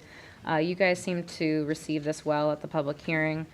So I do have an approval here. You know, the thing is with these maps, because it's two maps and the common driveways and there's flag lots, it's just, you know, Christine and I have been trying to meet with Tim McCulley to kind of go over it, but I'm confident that we can, you know, clarify all the language. The one thing though is, you know, we may need sign off from these two owners so that they're aware. So, you know, the applicant's already reached out, I believe, to this homeowner, and they are in support. So we would just ask that all of these owners support this with the new common driveway. That's what I was going to ask, if historically you're pulling all the covenants Yeah, so this- from that area and Yeah, might as well clean yeah, it. so this guy's not getting burdened by anything else. He's actually gonna be alleviated from that access going next to him. But these property owners should be aware that one additional lot will be utilizing this, but they'll be updating the common driveway as a result too. So it'll make the common driveway better condition, but then it will serve this additional home. So I kind of had it as like a catch-all that, you know, submission of the amended covenants, submission of the common driveway easements as may be necessary, acknowledgement that permission or signature of the appropriate amended legal documents by the northern property owners. So I noted those two tax map numbers, and just standard title certification, town attorney review and approval, and recording of the subdivision. Is it clear from your description on page 1 of your report what zone it's in, and the acreage? And I don't see that unless I'm, You know, because this is a covenant amendment, I guess I was focusing more on the nitty-gritty of, it's very complicated legal documents, but I can put in the basic, I think you need some basic. yeah, I can put in the information. basic zoning, no problem. Is it conditioned on the approval of the neighbors, or is it just They'll have to sign. notice? They'll have to sign off on it, yeah. That's, we usually require that they sign off on it. So I know one person is on board, I just will have to contact and get them to All right, sign off on it. so it's a condition Yeah. to the approval that you get, And it should Sign. say acknowledgement, permission, and, because then you could Okay. get any or of the three. Okay. yeah, that's Oh, why I okay. asked that question. Yeah, no problem. All right, so permission and signature, okay. Tim, did you have comments? For the record, Timothy S. McCully of Council, DeBurke and Sullivan, 41 Meeting House Lane. My client in different companies owns all of the lots in question except for 5.6 up at the top. And I'm reaching out to that one person that takes the, that shares the easement that comes off of Castle Hill. Guy Rigler did 2 subdivisions here, a 3-lot subdivision, which is on the eastern part, and then a 4-lot subdivision in 88 that the planning board approved both of them. They had common driveways. All the documents that he did back and forth with people and different owners in different places, it's a little bit of a mess, and I'm trying to get it all cleaned up, and so that we have one subdivision required 18 feet wide, and the other one 14 feet wide. So what we're doing is expanding the easement so that we can get the proper width of a lot, to service all of the lots.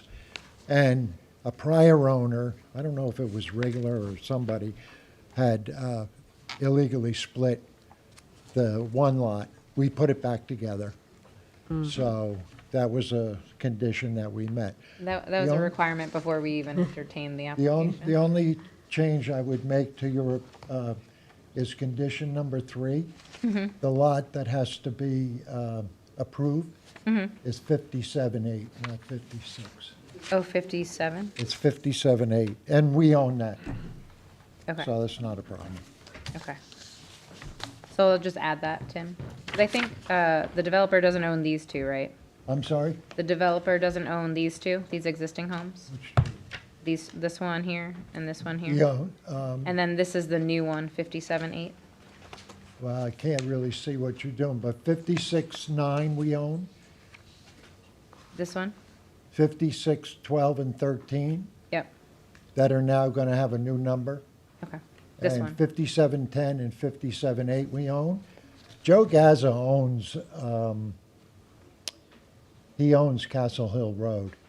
And I've been in touch with him, so he's on board with everything. Okay. In fact, he would like to get rid of the road. And our client, when they did the applications for the building permits, they had to do work to Castle Hill. They did drainage in there. Okay, yeah. So that road is getting pretty close to where it could be taken into Yeah. the system, but we're not there yet. So Castle Hill Court is a private road, but part of the road review requirements, I did coordinate with the town engineer office, is that they clean up that road and, spruce it up basically, because it's just been there for a while and some of the vegetation had grown in on it. So clear the shoulders, maintain it, fix some of the curbing, and I think it was even Yeah, repaved. that's Yeah. pretty much been done, I think. Yeah, okay. All right, so I'll add 57.8 to number 3, just to make that clear. Okay, any other questions on the board? Okay, can I have a motion to adopt the report as amended? Motion. Motion by Gloria, second by, Second by Gloria. I'm sorry. Motion by Robin, second by Gloria. Okay. 6 in favor, 1 absent. And the next is JSC resources. I have this to pass out. Yeah, so 29.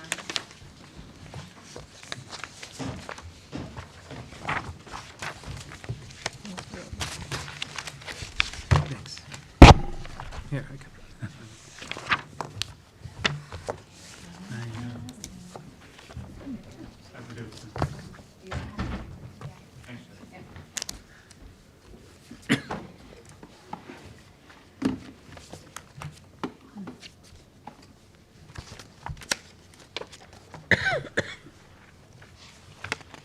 It's a long report, I think. The subdivision, complicated yet a long time coming. Because we covenanted that this could be an additional 3 lots when we did the original Sophia Place subdivision. So, That goes way back, way back. yep, yep. So, Just to familiarize yourselves, this is the RAD, so see the yellow area, these are areas that can receive additional Pine Barrens credits for additional density. This is in the CR 200 zoning district. We did contact the Pine Barrens Commission, and, you know, we are going over all of the TDRs and making sure that all of those Pine Barren credits were extinguished for the original subdivision. And now we have 2 new credits that are coming in to split this parcel into 3. So essentially, it already had the right to have 1 house. The 2 additional Pine Barrens credits will give the ability to have 3 houses on this lot. And the covenant that the planning board did impose allowed for this to be subdivided, but into no more than 3 lots. So it's in compliance with the covenant that the planning board. You'll see here, this is just a zoom in. So this is in the aquifer protection and the Central Pine Barrens compatible growth. We did hold a hearing on this in August, and then we were made aware just before that or just after that hearing that no additional clearing could be accommodated on site due to the historic sand mining operation that cleared this area. So that resulted in a change in the configuration. So what we did now, let me see if I can zoom in a little bit on this. So the legal flag strips are going to remain on the west, but because of this existing clearing that you can see here, we are going to have the common driveway easement come up here and serve the lots from this side. That way they can comply and they won't need to go to the Pine Barrens for further approvals. And the common driveway essentially will serve the lots from the other side. Previously, the common driveway was coming up here, which would have resulted in more clearing.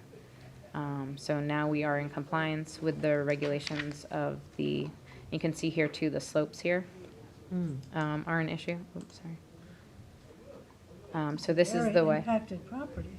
Mm-hmm. Yeah. Here's the Yeah. building envelope. You know, and it's interesting too because, you know, it was sand mine, but it's kind of naturally recovering. So when I was there, it's actually kind of a very nice native meadow in this area. But this is all Pine Barrens vegetation here, and essentially they cut into the hill. So you've got steep, like, hillish terrain here, and then you almost have, like, more of a scoring bluff up here in that location. So the white area that's going to be developed, the cleared area, it sits lower than the rest of the area. So Just the so- just building so- envelope is in the cleared area? Yeah. Mhm. Yep, they're only going to be able to build in the cleared area. Is that below grade? I mean, have they excavated? It's below natural grade, yeah. Yeah, so when you're there, you're essentially kind of surrounded by larger, you know, the hills are kind of around you, so you're like in a low area. I'd have to read that engineering report. Yeah, yeah. So this is where the common driveway Can I comes. just ask, Sure. was there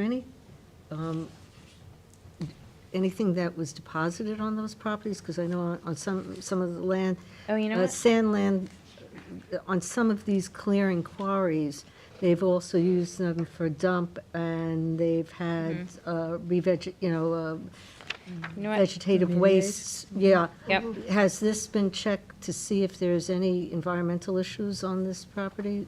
The only thing that I past use? witnessed is there is tennis court scrapings. Can we check, because a lot of these historically have been used for other purposes besides sand clearance. Yeah. And I would like you like- to make sure, Basically composting, and that's what I'm, if it's enough composting, it does have Environmental. potential. what kind of environmental was done on this? Hmm?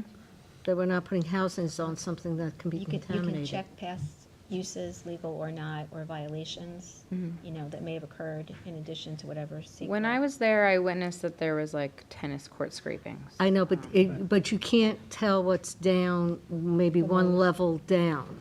Okay, so we're putting housing and people on land which we should check what the usage was. Okay, so I'm gonna make a note of an environmental assessment as a condition of approval. I'll let the applicant speak to that, so we can get back to that when we go over the conditions of Thank you. approval. Yeah. And they can probably, as part of that, do some soil borings Yeah. across the site case and Yeah. samples, see, you know. Yeah, I didn't see lots of evidence of dumping, but I did see like, you know, they probably scraped a tennis court, had a pile of it, and then it kind of washed over. You the you property. just don't know. You just don't know. Yeah, we don't know. Yeah, Jackie, that's public water over there, right? yes, yep, and they're proposing a fire hydrant.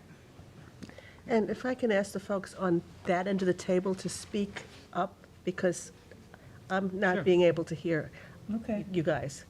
Fair enough. That's a very important side of the table, too. And if, both sides of the table are very important.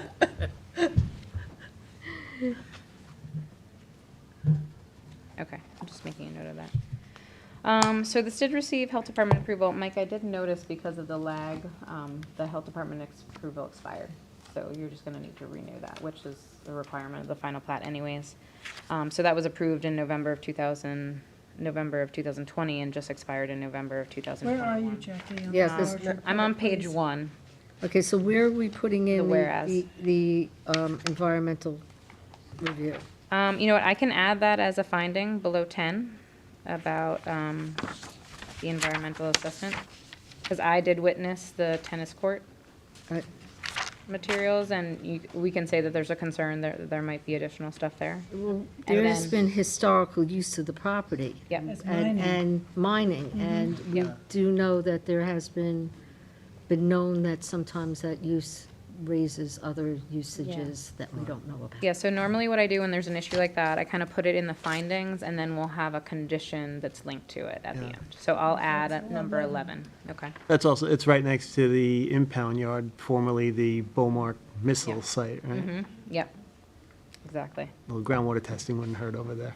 yep. So it does have public water. Yeah. And a fire hydrant, so public water is proposed to be connected to these properties. Let's see here. It is an unlisted action. We did seeker already, basically finding that they had to comply with clearing restrictions and that there's public water.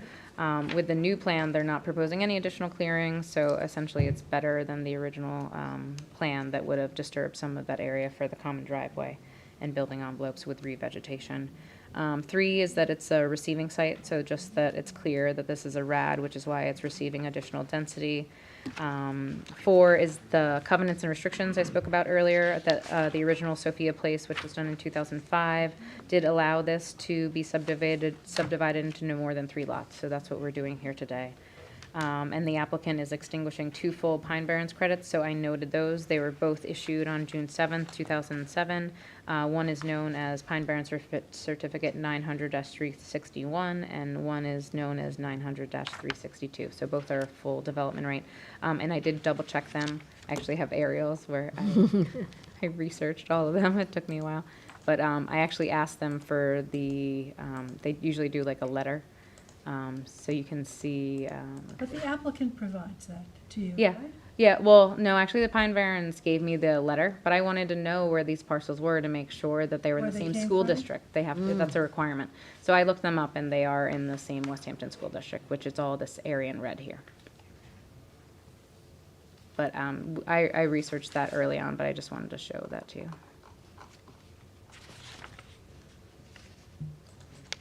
Because that's part of our code requirement that it comes from the same school district. So for the park fee, it would be assessed against the 2 new lots. Right now, I have 3 lots. So it's $6,213 per lot. So sorry, with 2 lots, it's gonna be less. It's gonna be around 12,000.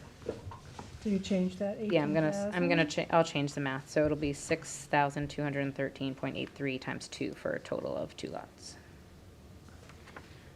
Because we established the other lot through a subdivision. A public hearing was conducted on August 26, 2021, which was closed at the final application stage. We then did proceed to deem it incomplete. The planning board did waive the public hearing once it was resubmitted and reconfigured with a common driveway and no additional clearing. And I did want to let the planning board know that we did receive some calls. We didn't receive anything publicly in writing or at the public hearing, but some people wanted to know what was going on. Once I explained the subdivision and that was 3 lots going in, they didn't have any issues. So I just put that in the record. It is in agreement with the pre-app report, which was adopted on September 14, 2017, and it had a pre-application hearing on July 27, 2017, and a final application hearing on August 27, 2021. So that pre-application report was 5 years ago? Mm-hmm. Yep. But they submitted the application prior to it expiring. And then they submitted the final application, I think it was like 2019. We deemed it incomplete. We asked them for more information. They came in, we had the information we needed in 2021, but then we found out they couldn't clear any additional vegetation. We deemed it incomplete again. They came back with a revised plan in December of 2021, and that's where we are here now. We deemed it recomplete in January of 2022. We waived the hearing because we had just held the hearing in August. Thank you. Yep. Because it's not creating more than 5 lots, I just have a finding in here that they are exempt from the Long Island Workforce Housing. And then I just put in number 9 is kind of about what happened with the Central Pine Barrens, that, that now the clearing pattern is going to stay as is. And then the one thing, though, that I did get comments on is the turning radius. They did increase the turning radius, and I did ask the applicant's representative about this, but I am just asking the West Hampton Beach, when you have a 90-degree turn, you want to make sure those large trucks can make that turn. Sometimes we bow it out a little bit more. So I asked them for their fire truck turning radius template so that we can make sure that their largest trucks can get in here. I did note, and we reviewed this also, I reviewed this with Tom in engineering, that it was a 20-foot radius when it was in this location. And now that it's taking this, they did provide a 25-foot radius, so they did widen it, and they were cognizant of that, but I just want to make sure it fits the West Hampton Beach Fire District trucks. So that's a condition of approval, and West Hampton Beach is actually providing me with that template, so then we can review that at a later date. Fire prevention had pretty standard comments about the 3 lots. They're served by public water, driveway safety. West Hampton Beach, you'll see, this is what I was talking about in their comments in February of 22. They said they received our application. They are in agreement with the proposed hydrant, but they said there is a concern with the bend in the road that we not allow large vehicles to access the driveway, such as a fire truck or other large vehicles making deliveries. So that's why we're just going to double check that that's accommodated in the common driveway plan.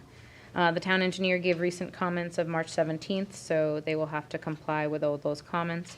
Some of it is just, very reasonable.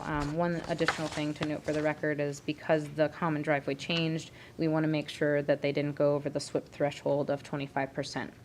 Because essentially the driveway here was shorter, so now that we're impacting this area, we just need to make sure we don't go over that 25% threshold. It's a SWIP standard threshold. Are there any comments on the fact that these houses will be living essentially at the effect of the elevated properties right behind them, causing flooding? Yes, so I do have a flooding notice for these properties here. What did the engineer say, though? He's not too concerned. I asked him to actually specifically go out and look at that because when I was there, I did witness that the water kind of runs down the side here. And that there is some, I witnessed some scoring right along the edge here. But with the common driveway being over here now, actually we're going to accommodate and kind of capture some of that stormwater. One thing that he did note, and it's in this comments, but I'll just explain it here, is that the drainage is proposed in this vicinity. So on the common driveway plan, it's here. Actually, I might be able to zoom in. So if you can, it's hard to see just because it's a scan, but the drainage inlets and the drainage is here.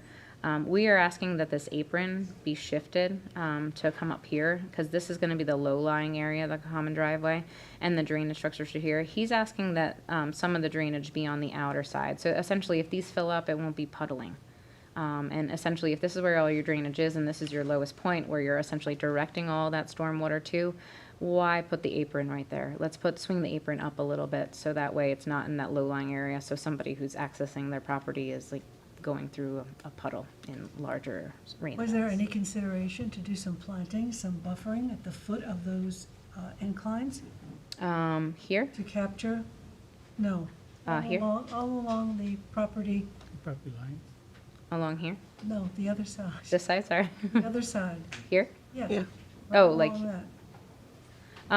We were looking, when we were trying to make it comply with the previous plan, we were looking at revegetation plants here.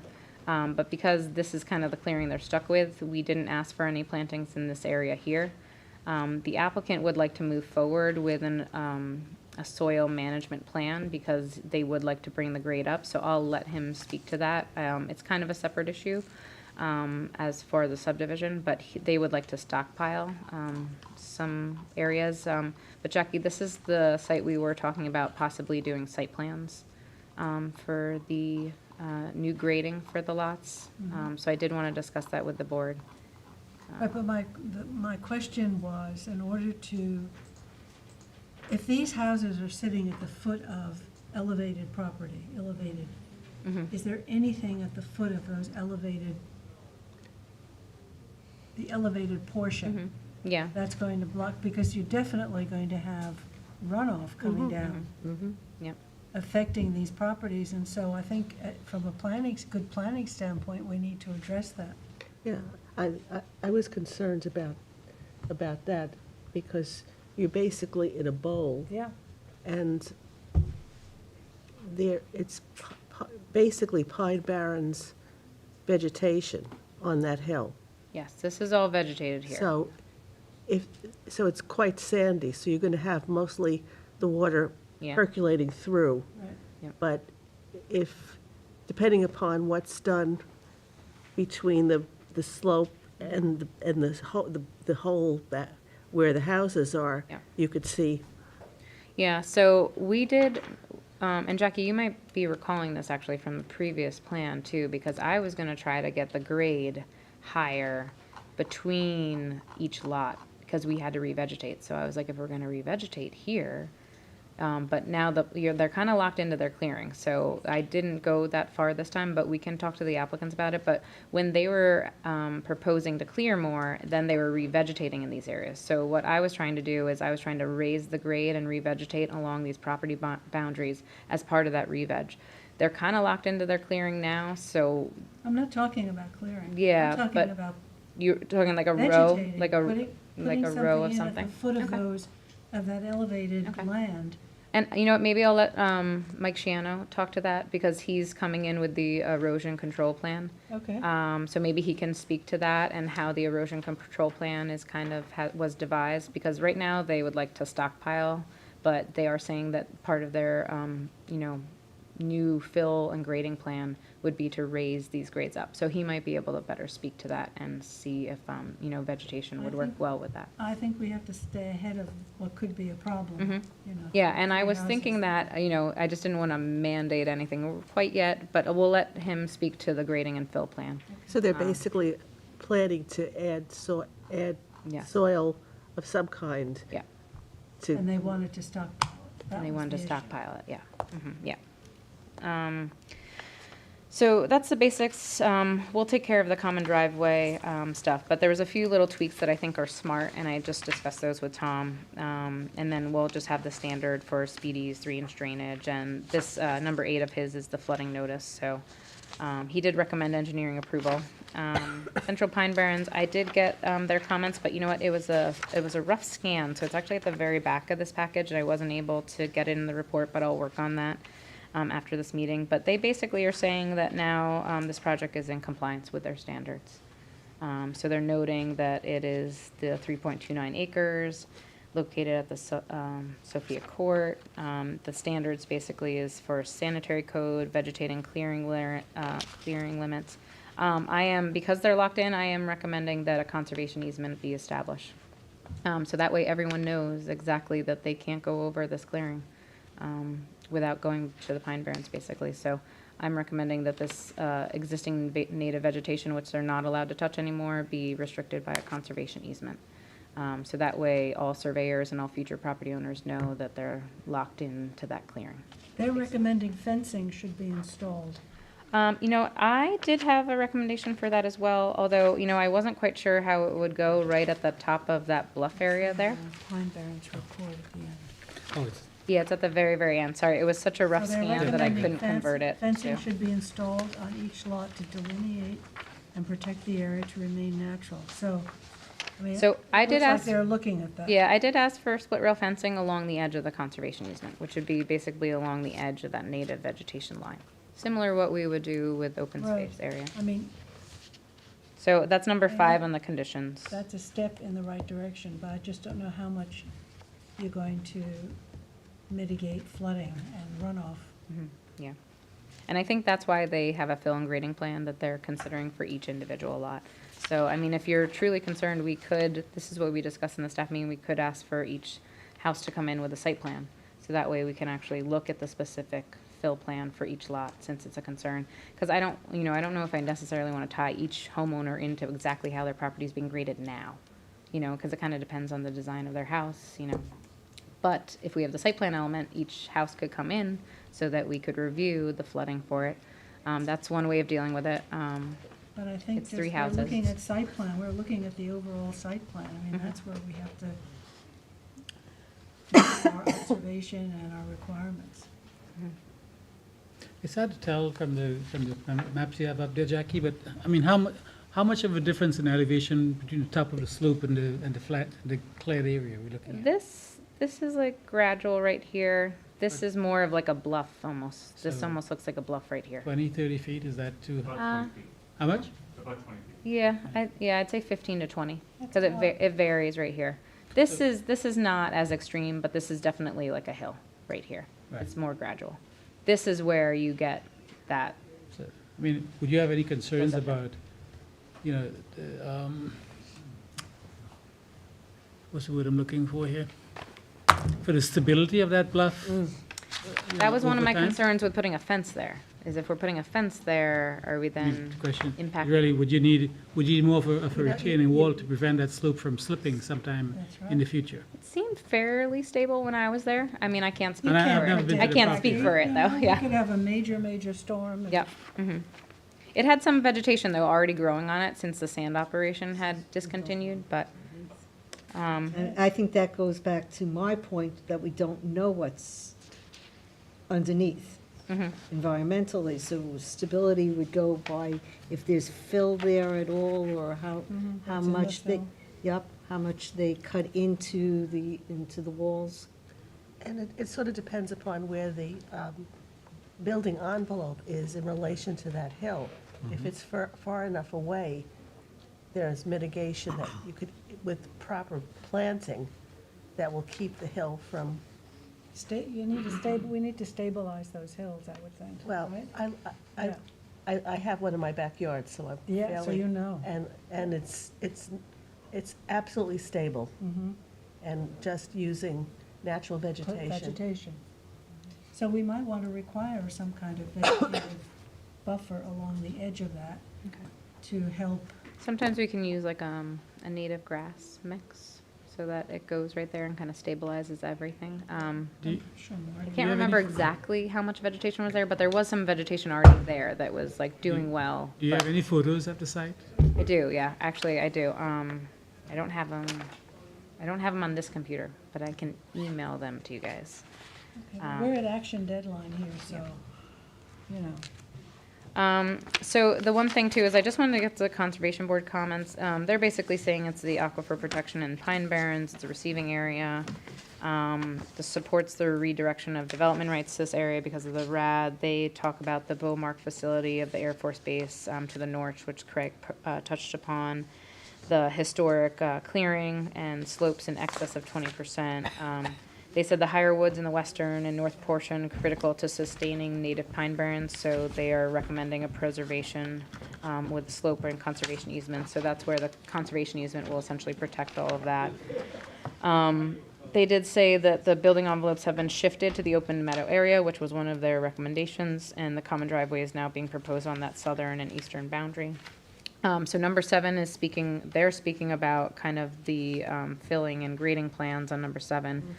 So I'll just cut to the second part of that, but it's basically saying that they're indicating 2,000 cubic yards of soil would be placed on this to elevate the proposed building envelopes. They are stating that such grade changes appear to be unnecessary as the lowlands are relatively level and devoid of marked aberrations in the terrain, with the exception of a narrow drainage swale running along the southeasterly lot line, which was where I saw the scoring. Accordingly, they said the fill deposition and grade modification should be minimized to the maximum extent possible. So they're saying they don't want no to fill. regrade it, yeah. But obviously, the applicants are here and they have the soil deposit plan, and I think they would like to regrade the properties as well. Trails Advisory Board had no other comments. The Suffolk County Department of Economic Development and Planning, they had comments, and they made a local determination. They did have one comment, though, when considering approval of a subdivision that would create panhandle lots that don't have straight runs and angular bend. Lots should have horizontal curves and would ensure that each panhandle will be capable of itself by accommodating emergency vehicles. So part of that's we can't clear anymore, so we have to run it along that southern boundary and then eastern boundary. So that's one of the reasons it's here. It's a longer common driveway, but that's again why I'm coordinating with the West Hampton Beach Fire District to make sure that that common driveway is designed to accommodate emergency vehicles. So I think we'll make sure that it's safe and everyone can get to their lot safely. So do we want to hear from the applicant before you get into this Sure, yeah, that's fine. very, very long 20 submission of declaration of covenants? Mike, did you want to? Yeah. Okay, so, Can you give us your name for the record, please? yes, Michael Sciano from InterScience Research Associates. Mhm. So we are proposing a grading plan. When the initial subdivision application was put in, and we were proposing the driveway coming up the west side of the property, the town engineering division had recommended to stabilize the grade in that area, and then we would have done clearing and then revegetation afterwards. With the comments from the Pine Barrens Commission, that would have required an approval that they wouldn't have been able to issue. We reconfigured the lots, but knowing that the slopes were going to be a potential issue for people who will be buying these properties in the future, we have proposed about 2,000 cubic yards of material to be brought in to raise the grade a little bit. We didn't think that we could bring in more than that because of most of the slopes are still within the areas of vegetation. So there's not really much that we could do in terms of buffering from that. But we are proposing to change the, or requesting that the zoning district requirements, which the planning board can do in a RAD, to give these properties the R20 setbacks, which will allow the lots to be developed closer to the eastern property boundary, so that there's more area that they can build in, and that they can be farther away from the slopes.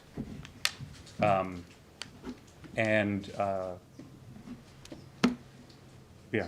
So can you address our concerns about just the erosion of the slopes, the instability of the slopes? All of Can the you- slopes right now are currently vegetated.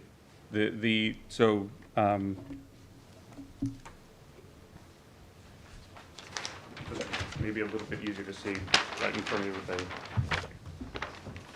You can just hold it up. so Okay, everybody sure. can see it. Oh, yeah, sure. Yeah. So, this is the edge of the existing clearing, and you can see that all of the steeper slopes are already vegetated. They're already under vegetation, and all of the flat parts, which are the cleared areas, are where the houses and then other structures would go.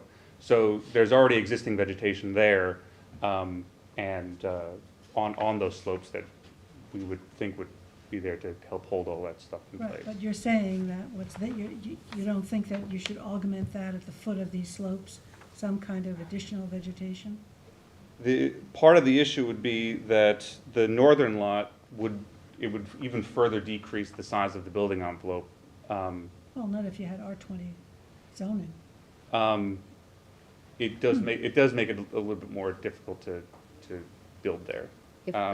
If the planning board wants to, I have the pictures on my phone from when I was Okay. there. Right. So you guys can scroll through, just so you can see what it is. I'm sorry, this is like a shared computer, so they're not here, they're in the file. But, George, you wanted to see. So it's an environmentally sensitive area here, and what we're Right. trying So to if you look at scroll, I think is some it's smart about that. planning that doesn't impact 3 houses that you want to sell, build and sell. Because, At least they can see you know, it. in torrential rainstorms, which we're getting more and more of with weather pattern changes, that slope is going to create a problem. Yeah, 2,000. As it is, the Pine Barrens says put up a So it doesn't fence. look as bad as it looks when you look at it, right?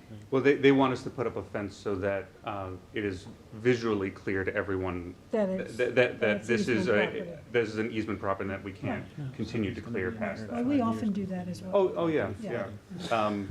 I do have a question about that because we were proposing fill. Yeah, but you're doing To this- raise the grade, that putting the fence in before we go to do that would mean that we'd have to take the fence out and then move it after the fill would be put down. What depth of this fill are you proposing? In this area, it's about like But it's not, it looks much steeper when you. 2 feet here, Not really sure. but that's the highest I don't think. point. Actually, no, I'm sorry, down here it goes up to, it's 23, so no, 2 feet is the maximum depth. And so it's just bringing it up to elevation 25, which sorry. So the edge of the slope here is at around elevation 25, so we're really just bringing it up to the edge of the to what the elevation of the bottom of the slope is. Because we didn't think that we could bring it up any further without potentially damaging or directing water towards the slope, which then, Understand. yeah.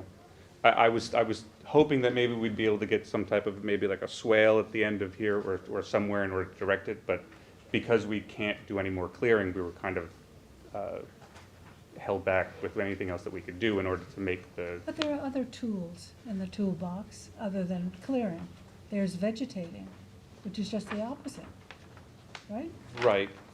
Did you want to see, Jack? But I guess at the bottom It of this, doesn't look at, I mean, that's, you just go this way, swipe to way? the right, no, the other way. It's pretty high up there. Yeah, so it's highest in the north, and it's more Yeah. gradual on the west. I mean, there's a little bit of And a, that's where the mining ended, right? Yes, that's exactly where they stopped carving out. there seems to be a the little bit of a hill. scarp at the north end, but Yeah, a as little you get bit, much more but- gradual as you get Yeah. Did to we, the south, right? did you ever There is do some native any vegetation right environmental now. studies of this That was from last area summer. as to possible water issues from Beaumark or landfill issues from the mining? Has we have any, not been asked to do any of that for the entire process. Well, we missed it. I, We are We using noted, public we water. noted it in the secret that it was there, but we said it's public water, so. I understand, but we're, at this point, okay, I am very concerned that we're worrying about putting more fill on top of what might be a problem there that we don't know about. Oh, yeah. So where are we providing for environmental testing of both this, you know, to see what was historically at least dumped at this property? Or what happened at this property? I mean, we've had other mining properties come to us, and we've had this concern as to what was conducted on these properties, and I'm just, We often ask for an environmental assessment. yes, Yeah. I, So Mike, I think that's one of the things that we could review that if your client would be willing to give us an environmental assessment with soil borings, just to see if there's anything. and I also like a historical to see what was historically done with this property. Yeah. I mean, I'm assuming they're gonna put basements in, so they're gonna be digging deeper holes. That's fine, but What, I know when we did post field, we kind of, I had them sample all of those things for both, check for, because they brought fill back onto the site after We don't know. the sand mining. well, that's what's concerning me And, here. we had them do environmental sampling of the soil plus compaction testing as well, just to make sure it was suitable for So filling. there, But that was, spoken Right, from an so engineer. what you're asking to do would be to have an environmental site assessment phase 1 analysis done prior to what? Oh, I'm sorry. Sit. You could sit. Oh, Yeah, I can the- sit? the- Okay. He's mic'd here. I apologize. So environmental assessment could provide the soil testing and the compaction test. I looked at aerials, it just looked like it was passively sand mined, but you're right, to be safe, we can do the environmental assessment, soil boring, the soil sampling may just compaction. do the compaction the same. And way. then we'll be able to review that, so I can ask for that, and then we can review it at a separate meeting, so that way I can tell Does you that the include a conclusions of it. historical look at the property besides the testing? Yes, It'll yeah, it do does a the research. It historical. does the research if there's any spills, any stuff that was there, any uses. Okay, They'll go and back, then we yeah. can also include there, the Conservation Board and Craig brought up Beaumark. Yeah, yeah, so I can note that, because it's right to the north. So we did note that in Secra. I didn't find anything that said they had to do anything in this area, so we noted it, but they're gonna look at the soil, so we'll really know what's in the soil once they do the soil boring testing, and if we find anything. But could there be differentials between what goes into the soil to what goes into the water as a result of Beaumark? See, I'm thinking of, you have you have a sand mine. So you have possible fill and such from that, but then you have another environmental trigger here, The north, which yeah. is Beaumark. And I don't know if that warrants a different type. I'm asking the Would professionals. Beaumark be a plume? It that's could be going a underground? plume. But Did a that's- reclamation occur with this mining? Jackie, I don't think so. screwed this up. Oh, It got, That's what my concern is. for- And now with Beaumark, Yeah. I saw it, yeah, very good. So the pictures. area is fraught with groundwater issues. We have Is that what the plume? a toxic plume just to the west of there. If that sand mine was open and operable, years ago, there could be Right, that's potential, runoff issues from Beaumark years ago, or even groundwater issues from years ago. As you know, environmental concerns weren't nearly as tight as they are these days, Right. yeah, the Beaumark issues. is So a I big would- plume I would like that's kinda both. Beyond the control of that. I think it's a legit ask to have groundwater and soil vapor studies conducted. yeah, I would like both, or I would recommend both. I know under a Phase 1 environmental site assessment, they determine whether or not that there's a recommendation for further testing after that. So they would find out the distance from which this property from that has happened. So we would do the Phase 1 first and see if they recommend anything. But I just want to, there are two triggers, and I just want to make sure we have the two independent triggers.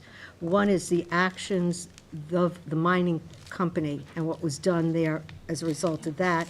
The other trigger is where, if there is a plume or a problem from Beaumark. So I just want to make sure we address both triggers. And Understanding basically- that your responsibility in terms of mitigation will obviously vary based on which of those Right. existing on your property or coming from somebody else's property. Obviously, your mitigation's different, but Yeah, thank Okay. you. the board wants to make an informed decision. Right. yeah. So when I did research initially on the Beaumark, I didn't see that there was any plume or any soil vapor required. We did note that in secra, but the sand mining is a different issue to make sure that there's nothing in the soil. It's just, But if I think the- Craig brings And up the a very good environment- point, if the- that from 10 years ago, 5 years ago, Yep. we've become much more aware of these issues than we were. With each year, we become even more aware and more educated. So Excuse me. And No. a Phase 1 will give us a lot of that information. as so long we as can we're go through looking that. for Phase 1 that deals with both triggers. Yeah, so that's their responsibility to research the area, research Yes. historic uses, and then they'll tell us what the actual findings are. And the Excellent. proximity to the plume, I mean, where we've had properties, usually they're industrial properties, there's a notice in the deed that Yep. it's, the proximity to the plume is there. Yeah. Okay, so I'll just go back to the conditions. Number 1 is just the basic subdivision acknowledgement letter where they are gonna have to do subdivision inspections for the common driveway, and necessary fees. They're also gonna have to install the hydrant, which is in that acknowledgement letter. 2 is the proof of extinguishment of the Pine Barren credits, which were noted in the resolution. 3 is to change the map, show the conservation easement. 4 was to install a split rail fence. 4 is monuments, 5 was install split rail fence. So you want to continue with that recommendation, right? Mike, you were concerned? Because I think this would be at the top of the grade, right? No, at the bottom. You went at the bottom? Well, to distinguish Well, right, between a right property at the disturbance, right at the vegetated disturbance along line. the, along the Yeah. edge Around the of foot of the slope, if you Yeah. like. Yeah, the foot of the slope. Okay. All right.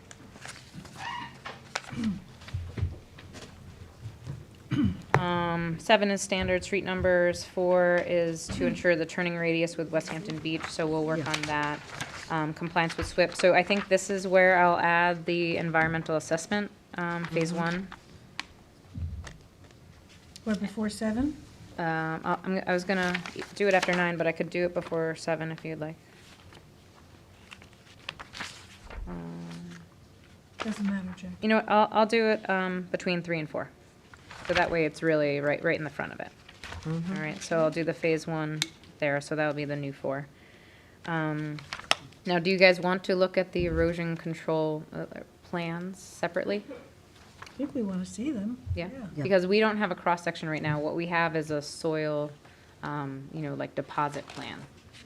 So Mike, do you have fill and grading plans with a cross-section for like each lot yet? All we have, I just have the cross-section for the road. I don't have one for each lot. They were just proposing to So as a, essentially bring all 3 lots up to elevation 25 and make them flat. so as a condition of approval, if you could prepare those so that they understand the true amount of grading, we could approve that separately, but we want to have those plans done. Okay. Okay? So I'm Also, gonna, doesn't conservation say that it's flat? it is relatively flat. Like where it's been mined, it's flat, you know? But because you just said that you would want the fill to make it flat, but it is flat. There are some pits and mounds that go Relatively flat. relatively flat. No, how much does 2,000 cubic yards really raise the property? 2 feet I might have missed that before, but, It would be about 2 feet in some areas, but in some places it would only be about a foot in others. So they were really just, I guess the majority of it would be up at the north end. And,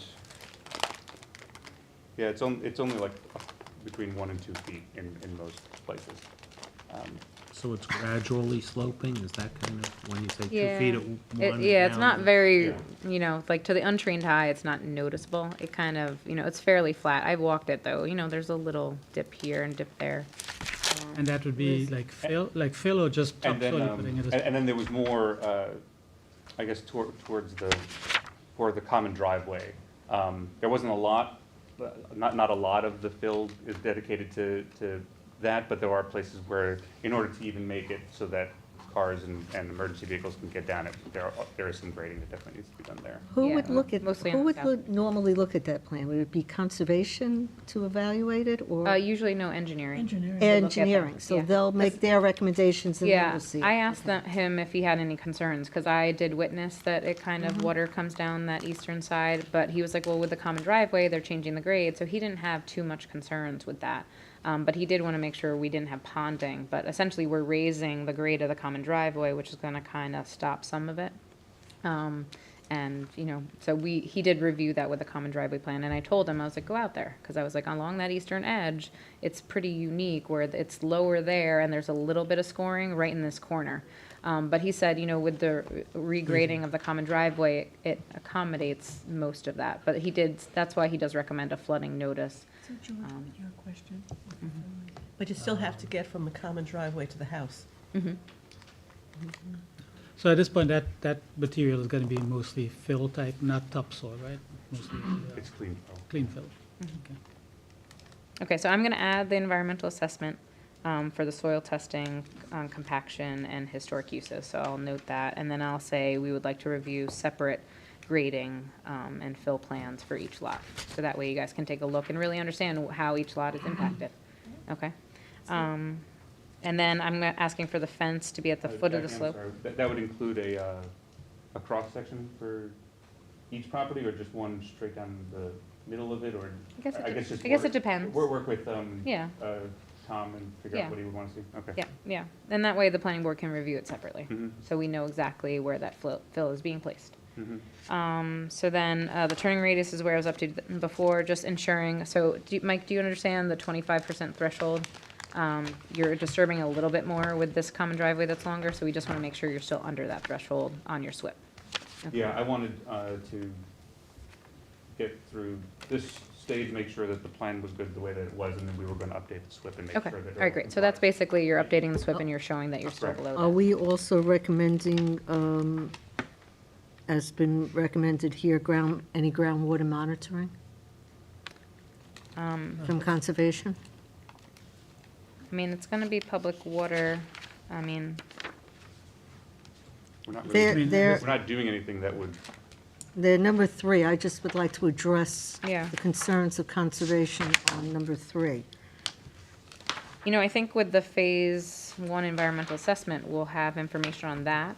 Well, we haven't, again, as I said, Yeah. it will trigger a review of the issues from Beaumark, and whether Yeah, that so fund, I'm gonna note that okay, to specific. evaluate that in the environmental Okay. assessment. So I And then think- if And then if we necessary, have something, then then we'll come back. necessary, we'll have Groundwater groundwater monitoring. monitoring. Yep, Okay, Because it may be warranted, yeah. yep.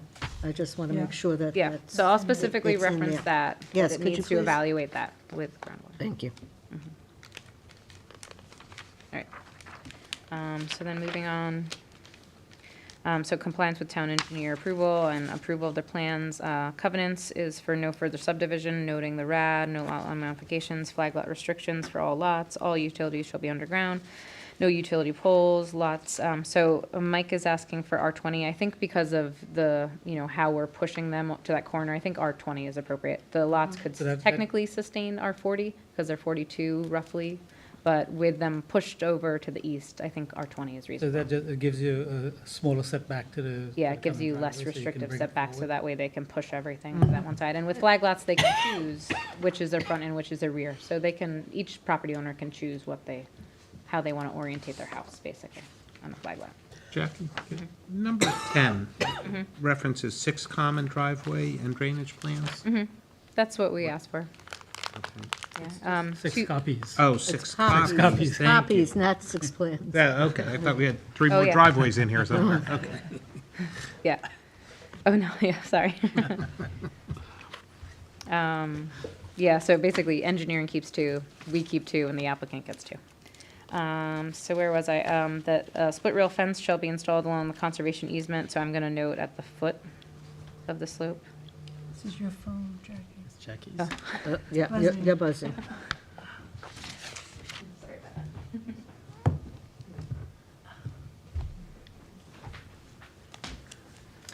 So then just, they'll all be accessed by a single common driveway with no additional access points, 3-inch drainage, retention of stormwater.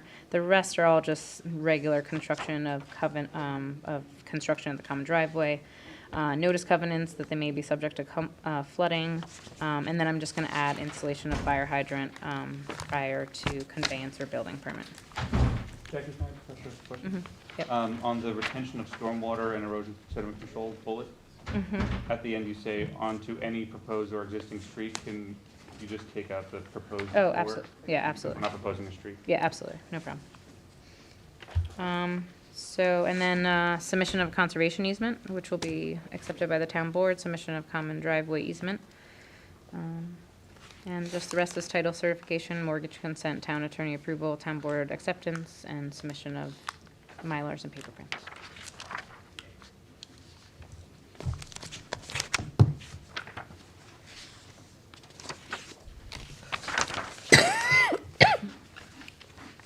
Okay, so this report has nothing to do with the fill. This is just the report. That's just the stockpiling. What report are you holding? This, what is our action? Our action Oh, this is the conditional approval. Okay. But I'm gonna add in here that they provide us with grading and fill plans for each lot, so that we can review them before we do anything. Exactly. And that way, he's gonna prepare them, because right now, we only have the common driveway plan, and we only have the Okay. stockpiling. Got it. Okay. And are we still looking to review each lot as a site plan when they? I don't think. I'm just asking. it's- I know you That's a mechanism we could do, but I think if he can provide us with the fill and grading plans now, you'll have an understanding of where that fill's going, how much on each lot, then we won't need the site plan. Because like I've said, this is relatively flat, so if he can provide us with that, then I don't think we really need the site plan.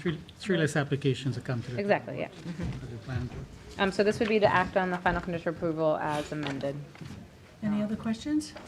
So you want to know the specific amount of fill that's proposed on each lot?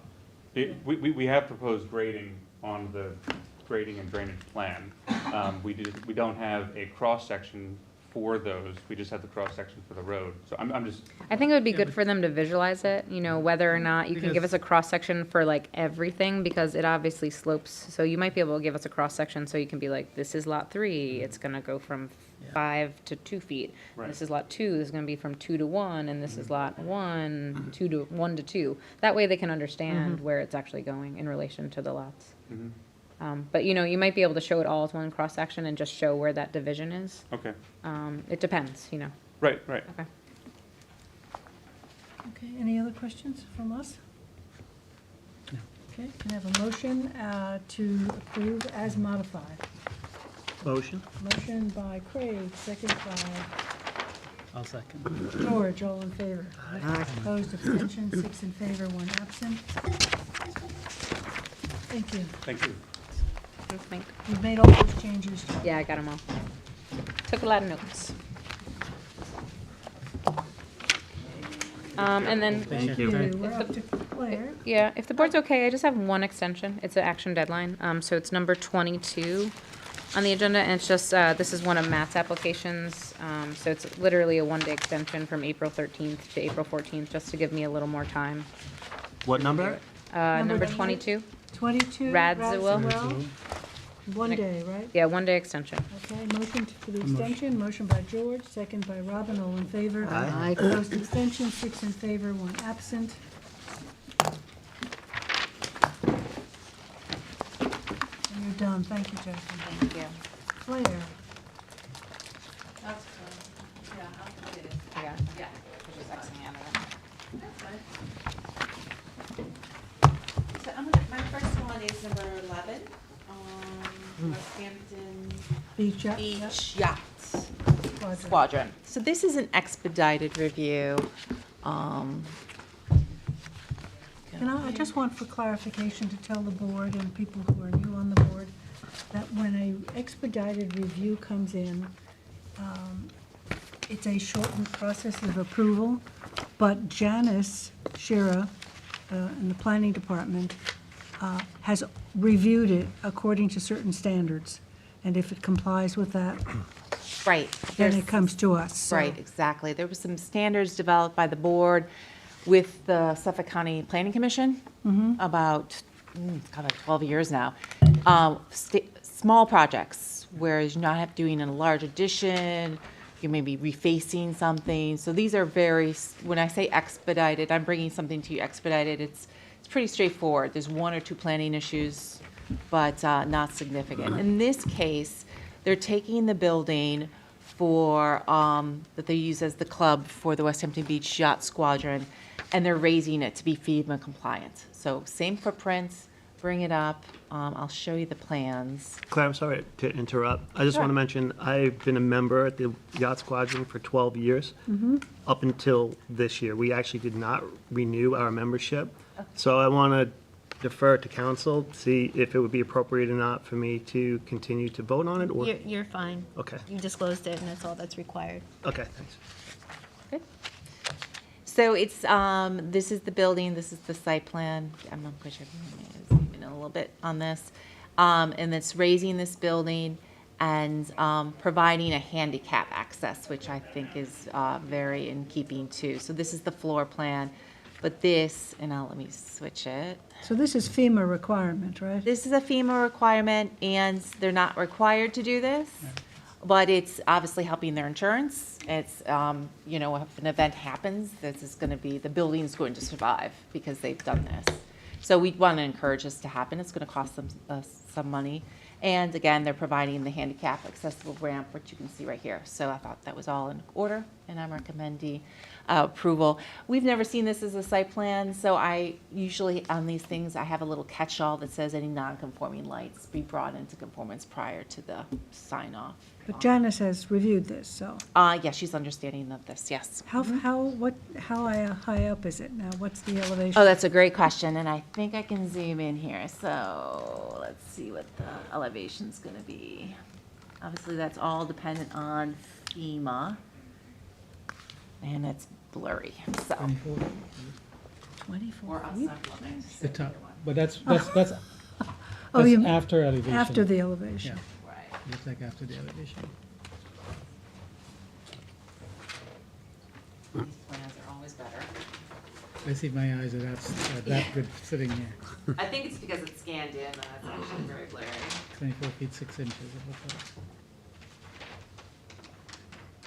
It says 12. 12 feet? For raising it. That's the elevation. Mean sea level elevation will be 12. That's To way the up top there. or the first floor? That's a good question. Do you want the plans? Is this more helpful? It doesn't really You're matter. good with plans. It really doesn't matter, but Yeah, that's, Roll up the sleeves. she could have given me what page number it's on.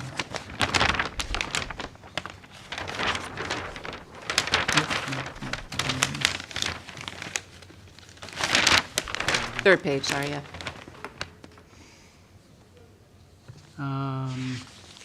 So it's being raised, that first floor elevation is going to be 7 feet 9 inches. The building itself, to the top of the peak roof is 24 feet 6 inches from ground level. Okay. So really, it's raising the existing building by just under 8 feet. Just under 8. Yeah, Yeah. which brings it to 7 FEMA compliance. I can put that in there if you want. You want to put the Yeah, put numbers? those numbers in, yeah. So raise 8 feet, about 8 feet. 7 feet 9 inches. 7.9. There you go. So do you know, are they creating a basement, kind of a above-ground basement, if you will, or? It's not considered a basement. pillars They could use it for storage passively, but it's obviously in an event, the water goes through. Yeah, usually when they do that, whatever they use to surround it is mostly like knockout panels, that if the water does come through it, it pushes out, and you don't end up with being a permanent barrier to water to create extra pressure. Okay, so motion to approve the expedited site plan for the West Motion. Hampton. Motion by Robin, second Second. by Gloria, and all in favor. Aye. Opposed, abstention, 6 in favor, 1 absent. Now you've got a country club. We have a country From a club. yacht club to a country club. So this is an active site plan. You had approved a few years ago of the new maintenance area, which has been installed, which is great. A part of that approval, I think the landscape plan is going to show it best. This is the new building that's in. There was a series of arborvitaes here, and during the approval, we wanted to continue that line of vegetation. At the time, upon review, we wanted a native plantings because this is a wetland here, if you can see the line here on this plan.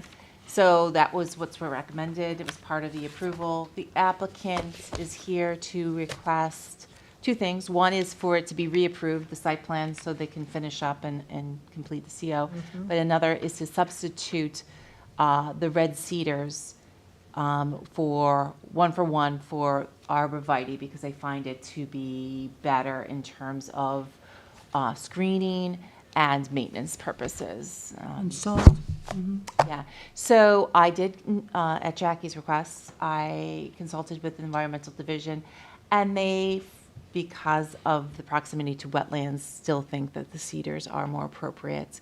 But it is up to you, the applicant's representative is here to advocate. Joe, if you want to speak to this issue. So conservation is in agreement with the applicant? No, No, conservation not- would prefer that the red Prefer the red cedars, cedars because they're stay. native, to be Okay. maintained. Yeah. In place. Hi, I'm Joe Lombardi from the Rayner Group, 860 Montauk Highway, Watermill, representing West Hampton Country Club in this matter. Just to take a step back, the reason why we're asking for an extension is because we weren't able to complete the plantings in the fall. So now that it's spring, we'd like to move forward, and but we need that extension so that the approval doesn't lapse.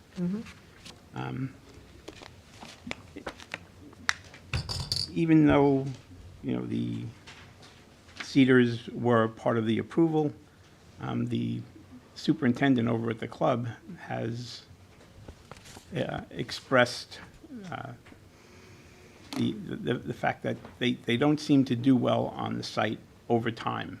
And if screening is what we're trying to do, the cedars might not be the best way to go. It seems like as they get a little bit older, they get spindly, and they don't provide the degree of screening that the arborvitae will. There's been a row of arborvitae there for many years. It screened the original maintenance area, and we just wanted to continue that row. And the existing arborvitae were very successful, and we were hoping that, get the same degree of screening from additional arborvitae.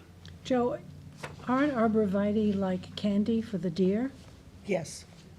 It is, and red cedar is not, Right. so, They have not had any issues. not yet, yes. They've been there for quite a while. They love Yeah, arborvitae you drive around and you see the browse line Yeah. on arborvitae everywhere. everywhere. well. Well, it's, I prefer to be guided by conservation and Marty in terms of the environment and what he's looking for. Could you, just add some more fresh, new red cedar to, Well, it'll just be an ongoing maintenance issue. When some of them die off, we'll have to Yeah. replace them. Are there any pictures of what we're talking about? The existing arborvitae, they're in good condition. I mean, I think they're significant. The red cedar. height. The red cedars aren't in there yet. They're not installed yet. This is a proposal to You know- extend it. Is any kind of spray applied to the arborvitae every year to prevent the deer from eating them? Do you know? Nothing that I'm aware of. I do have a photo if you. Oh, good. You know, I'm not far from there, and I have plenty of arborvitae on my house. I have plenty of deer. They leave the arborvitae alone. They eat everything else. they They eat leave my the arborvitae arborvitae. I don't think it's preferred arborvitae. I think that's when they can't get anything else. is that They ate my I mean, Eat. they've eaten my holly. holly. They ate my holly. Is it a Yeah, fact? because it was fenced in, but one branch was sticking out, and they ate I that. don't know, there's no picture. Yeah, but I don't know enough how about big it is. trees. Look, trees to really comment on this. I know my son I hate has his burdening, arborvitae sprayed every year to keep the deer from eating They want to He's in plant, good you They want to wanna plant extend the it. hedge with arborvitae. Right. would it be the same Size? size as Oh, these? well, no, it won't be. Well, I mean, I think the ones we spec'd out were 6 feet. 5 to 6 feet. Yeah, 5 to 6 feet. So they I go mean, in 5 to 6. They grow very They do fast. They fast. go- Yes. I hate to burden a property owner to change what seems to be working there, okay? Unless there is a dire reason. I think we shouldn't be burdening unnecessarily. This seems to be working successfully. Okay, everybody feel that way? But we're asking them to I'm use not- a I'm lot not a more. tree person. Yeah, arborvitae. Okay. Yeah. I think they're in agreement to that. They just don't want to do the red cedar. But correct. you're not asking for diminishing the amount of arborvitae. Oh, not at all. It'd be one-to-one swap. Sorry about Okay. that. So you got the modification, Joe. Okay, thank you very much. So, Just a vote on that. okay, motion to Motion. approve by Robin, Second. second by Craig. It's a And the comment. extension. Yeah. Let me finish the vote, please. Thank you very much. 6 in favor, 1 absent. So it's for the arborvitae. Do you want a second extension? If you want to. Yeah. you Do it separate. Extension to what? To when? I think you just need a year, right, Joe? Yes. Okay, a year. Yep. So we're looking at March 2023. Yes, please. Okay, so entertain a motion for an extension by Robin. Second by George, all in favor. Aye. Opposed, abstention, 6 in favor. Thank you very much. We got arborvitae and an extension for a year. Thanks. Great. May Channing the deer daughters, be happy Channing daughters, right. And full. and full. You may come back to us at one point, Joe, and say, could I put red cedar in? You'd be happy to. That's what it's going to be. The applicant's representative is here for Channing Daughters Tents. This is a site plan application for a 1,408 square foot tents with blue stone seating area for wine tastings accessory to the existing winery. This was an application that had 2 components to it. One was a modification to the existing Declaration of Covenants, which stated there should be no excess use or accessory or activity permitted outside of the winery buildings. So the planning board felt that that was very specific, and they would need a modification to the covenant to allow this to happen, but you were amenable. So there was a joint hearing on the covenant amendment and the site plan application to allow the seasonal tent. So when the seasonal tent is up, which a seasonal tent actually is defined as less than 180 days. So the dates they have to be pretty specific, in terms of less than 180 days. So we'll include that in the document. So the other item is obviously the site plan for the seasonal tents, which will be operational. And when that is operational, the inside wine tastings will not occur. So they've offered that too. So it would just be this use on site, which is pleasant in the seasonal So it's from So May? I prepared a resolution. There's a little tweaking. The town attorney had some additional language, which I will read to you. I have extra copies of it if you need it, but it's just states what I said, which is the seasonal tent is no more than 180 days, and so that will be right in the covenant also. So the seasonal tent shall be installed and operation, no, what is that language? It shall be erected. So you have to So it'll change say that building- language. With the exception of the 1,408 square foot seasonal tent to be erected for no more than 180 days within any 12-month period and used for wine tastings as approved by the planning board.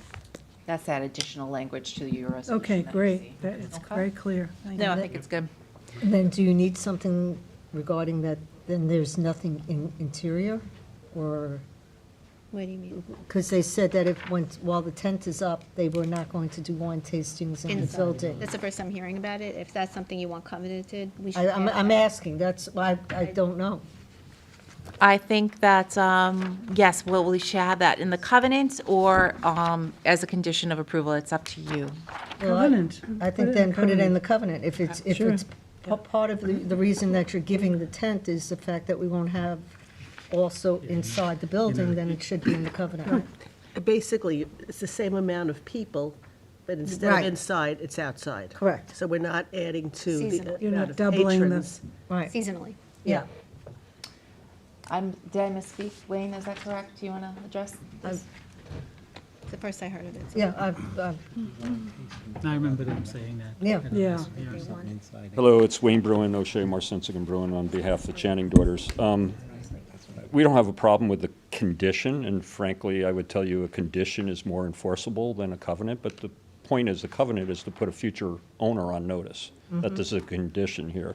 I don't believe Channing Daughters is going anywhere and plans to do anything. On the other hand, we are amending the existing covenant. It doesn't matter to me. Oh, okay. Okay, But- so we'll do a leave it to covenant. our- Yeah. we'll I'm leave just it- saying In that out both, of, yeah. I'd explain it in both. It's Yeah. not, I mean, if we were not amending the covenant, I would object to it. Right, but you are, But I'm just saying this, because Right. the next time we talk about this, that may be the condition someplace else, that I'll say that it doesn't mean much by putting it in the covenant. I will remember that. I promise. I promise. I was already. Wayne will remind you about it. Yes, you can remind me of that, but I just think we ought to be consistent. Okay. Should it Okay. maybe say, or other event? So I think one of the concerns was with parking, with something going on outside and possibility of something going on inside. Well, that's why we want to That's put why we're language putting in it to in the restrict it covenant. So he said no wine tasting Yeah. outside or inside while it's outside. while it's Right. outside, Yeah, right. Maybe a wedding inside while there's a wine tasting outside. They don't, yeah, they don't do They it. don't. Okay. special event. I think, Okay, I so think the Christine town will- attorney can, Yeah. Christine will figure that one out. Okay, so a motion to. Oh, just accept- one second. Are you okay with the dates? I put May 1st to October 31st. I'm not quite sure what dates. That is 179 or something. but That's fine. Season. yeah. Okay, I just want to make sure. And the other thing is, as I was talking to the town engineer, the condition 1 and 2 related to the ADA compliant, they're going to also do a walkway from the existing patio over to this, which is great. And they're, I'm just having them double check that the bluestone is ADA compliant, which we think it is, but we just double checking that, okay? So I'm going to just have them add that pathway. It's a pathway, not a ramp, right? There's ramps now. Right, but you say no, the ramps leading to the area of the tent. It'll be a walkway leading to the tent. Right. Because the ramp comes from the parking lot to the patio. That's to the true. building, but then from the patio to the tent is what we want. What I can really ask. wanted is that the ramp say it's ADA compliant. But Oh, the you mean the ramp going the into ramp the is tent ADA area. compliant, Okay. yeah, whatever that is, Okay, the width fine. or whatever it is. Is it also going to be ADA compliant to get to the restrooms? Where are the restrooms? Because I'm concerned. They're in the building. They're they're in the out- building, so the building will That be is open, accessible. and, so the building will be open for the purposes of using the restrooms. All right. Because it's seasonal, I mean, it's I- being used in conjunction with. Yeah, I'm outdoor just storage. trying to It make would have sure to be we open. cover, Yeah. yeah, because I wouldn't want it not to be ADA It compliant. wouldn't be, so- no, Yeah, yeah. Yeah. and then we end up with porta potties or something. Oh, yeah. Okay, Okay, good. Motion to accept as modified? Motion? Motion by Robin, second by George, all in favor? Aye. Opposed, abstentions? 6 in favor, 1 absent. Okay, Anthony Toscano. I sent this to you yesterday. We can just go through this. I have fresh copies.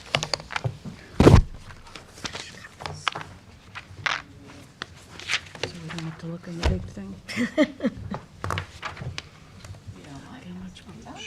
you.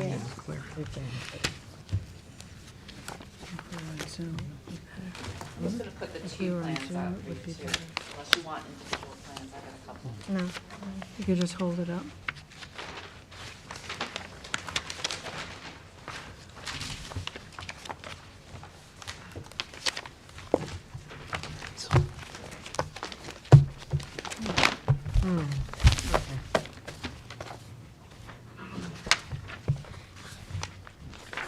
And I'll have the plans overhead too.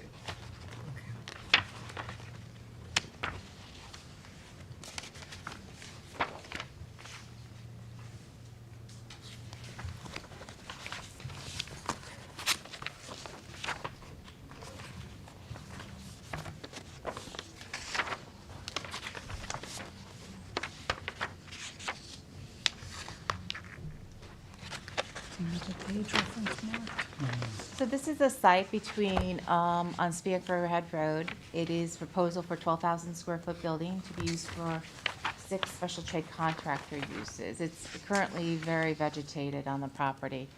Part of your review is that you be permitting them to go over the 50% clearing with the transfer of clearing development rights.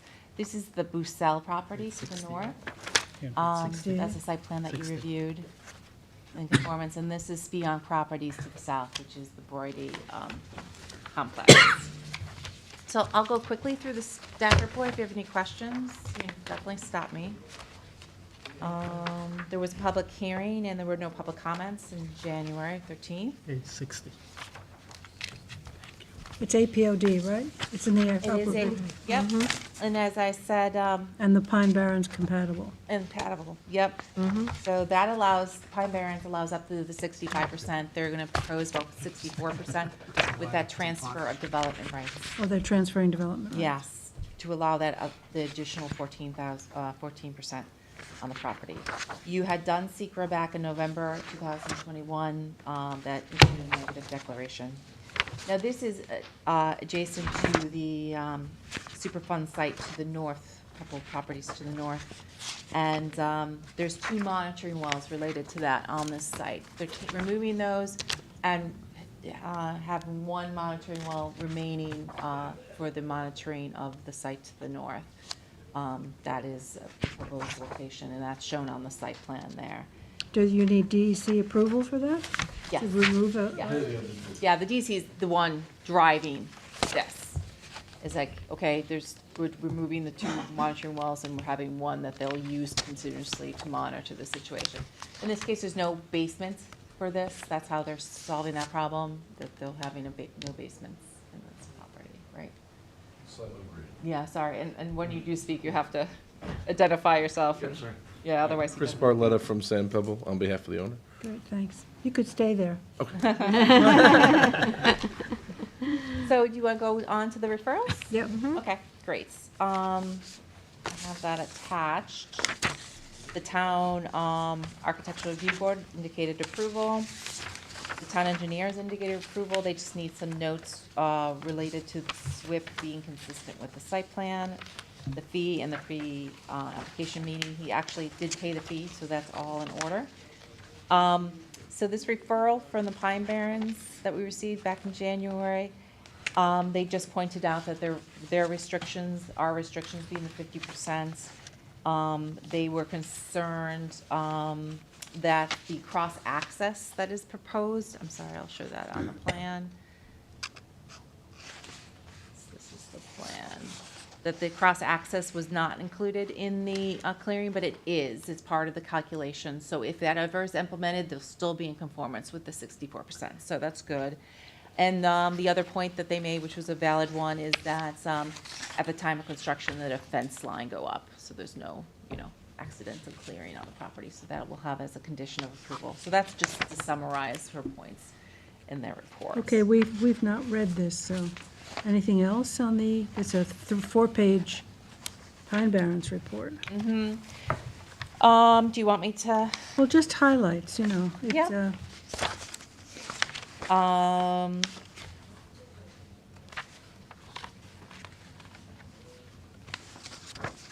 There's no more revegetation. That's not happening with the project. I'm sorry, I'm on the bottom of page 2. The future cross-access note, that was the bullet number 4 at the bottom. That's what I just spoke about. The 5th bullet is the staking. And they're recommending a covenant for the other natural area on the property. I don't think that's necessary. Site plan, our restrictions to site plan are strong enough that any clearing, because we have aquifer protection overlay district, triggers the site plan disturbance fees, and they have to come back to us. That would be if there was no restriction. If somebody gets there to Yeah, look at it. exactly. I don't think it's necessary, but it's up to you. But they're talking about reducing the front yard buffer to retain a large block of open space in the rear? They do recommend that, yep. But then when you do that, you lose that cross-accessibility because where the building is on the other site. Do you want me to show you on the aerial? So that's what's kind of triggering that. That lines up. That cross-access here lines up. When you move this building, then you start blocking that cross-access. Do you see that? If you move it towards the road. Yeah, if you move the building towards the road, right now, this is their parking lot in the front. It would line up pretty nicely with the cross-access that's proposed on the site plan, So what do we think is more important, open space or cross-access that's not going to be used? There's still going to be native vegetation on this property. That's going to be retained, which is what the goal is for the aquifer protection overlay district. I think it's a balance. It says consider connecting the open space on each site in the industrial development corridor to reduce fragmentation and allow for continued wildlife and passage in the area. So we've not taken that into consideration. There's a connection from the native area in the front here.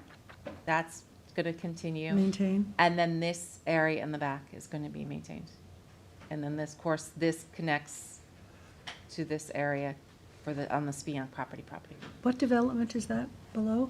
Below is the Spionk Properties, which is Broidy. Broidy's property, right, Yeah, it's all light industrial over there. yeah.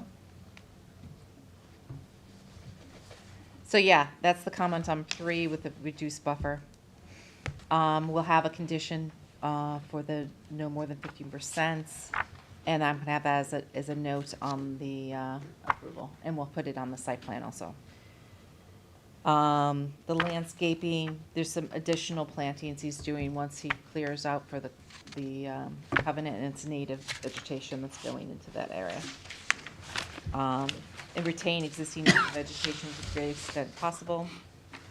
And utilize native plantings, which is happening on the site. Long-eared bat? Yes, so they would, if it is in the long-eared bat, there would be a restriction on when they can construct. I can put that as a condition.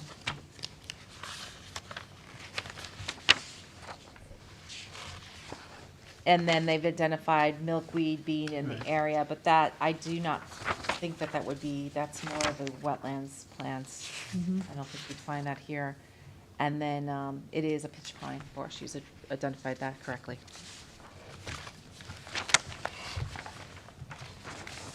So I'll add that condition.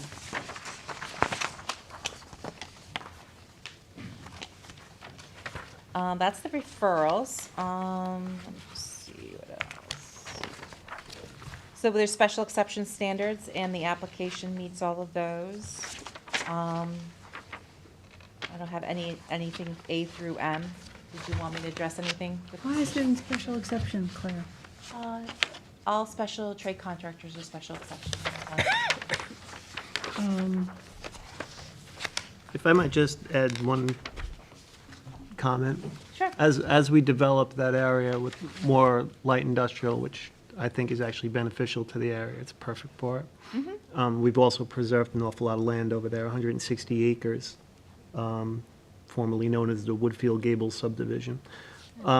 There's an existing traffic issue at the corner of Spionk Riverhead Road and Old Country Road. That junction is very, very dangerous. And I would really like to see a little bit more focus on somehow updating the sight lines, doing something, even always stop signs, something. Because the more and more cars we add to that little corridor there, the more chances are of an accident. And when you make a left, everybody's cheating at that corner, everybody is. So everybody's cheating the sight lines, and my fear is something bad's gonna happen over there. Yeah. I know I said it last time, but I think Yeah. every time these come up, I'll continue to say it. Yeah. It's 75 feet from the intersection, so it's pretty close. Oh, no, it's not. No. No, I'm sorry. This is way up on, it's about, 50 miles. Yeah, you're about a It's half more mile, than 70. half mile north. Yeah, Yeah, it's like it's a more little than over a half mile, half a mile. no, Half a mile. but that's a good point. In the past, the planning board's made recommendation for them to study an intersection. I mean, I think it's county and town roads right, at that intersection. okay. Yeah, the county is this road, and the town is Old Country, right? Yeah. It's up to the planning board. So we can make a recommendation to the Sure. town board to do a study. Yeah, Yeah, that's to look good. at it. Craig, Beautiful. let's do Yeah. it. Okay. Well, Yeah. we can add a resolution to the end of the meeting Okay. related to that, if you want to do that. I would Or you love want that. me to write something up? Do you want? Yeah, write something up. I'll do it for the 14th. Thank you. I actually wrote a letter to Highway about it about 10 years ago. Oh, did you? So why don't you send Claire your letter? Yeah, what letter? Okay, go on. No Okay. pressure, Claire, I'm counting on you. We'll probably crumple it up and throw it in the bin. We have, no, more cars. Have you? You looked at Okay, that's a that, good point. Tom? Yeah. Otherwise, I think everything's been addressed, the lighting's in conformance, the architecture, they have improved it. You can see that they have a stone veneer addition in the front that the planning board had asked for. And energy conservation, I just want to point that out.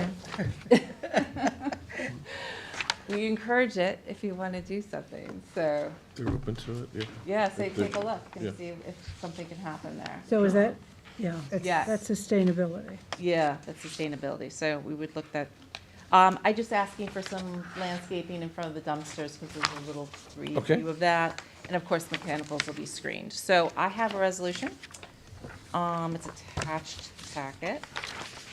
I'll go through them.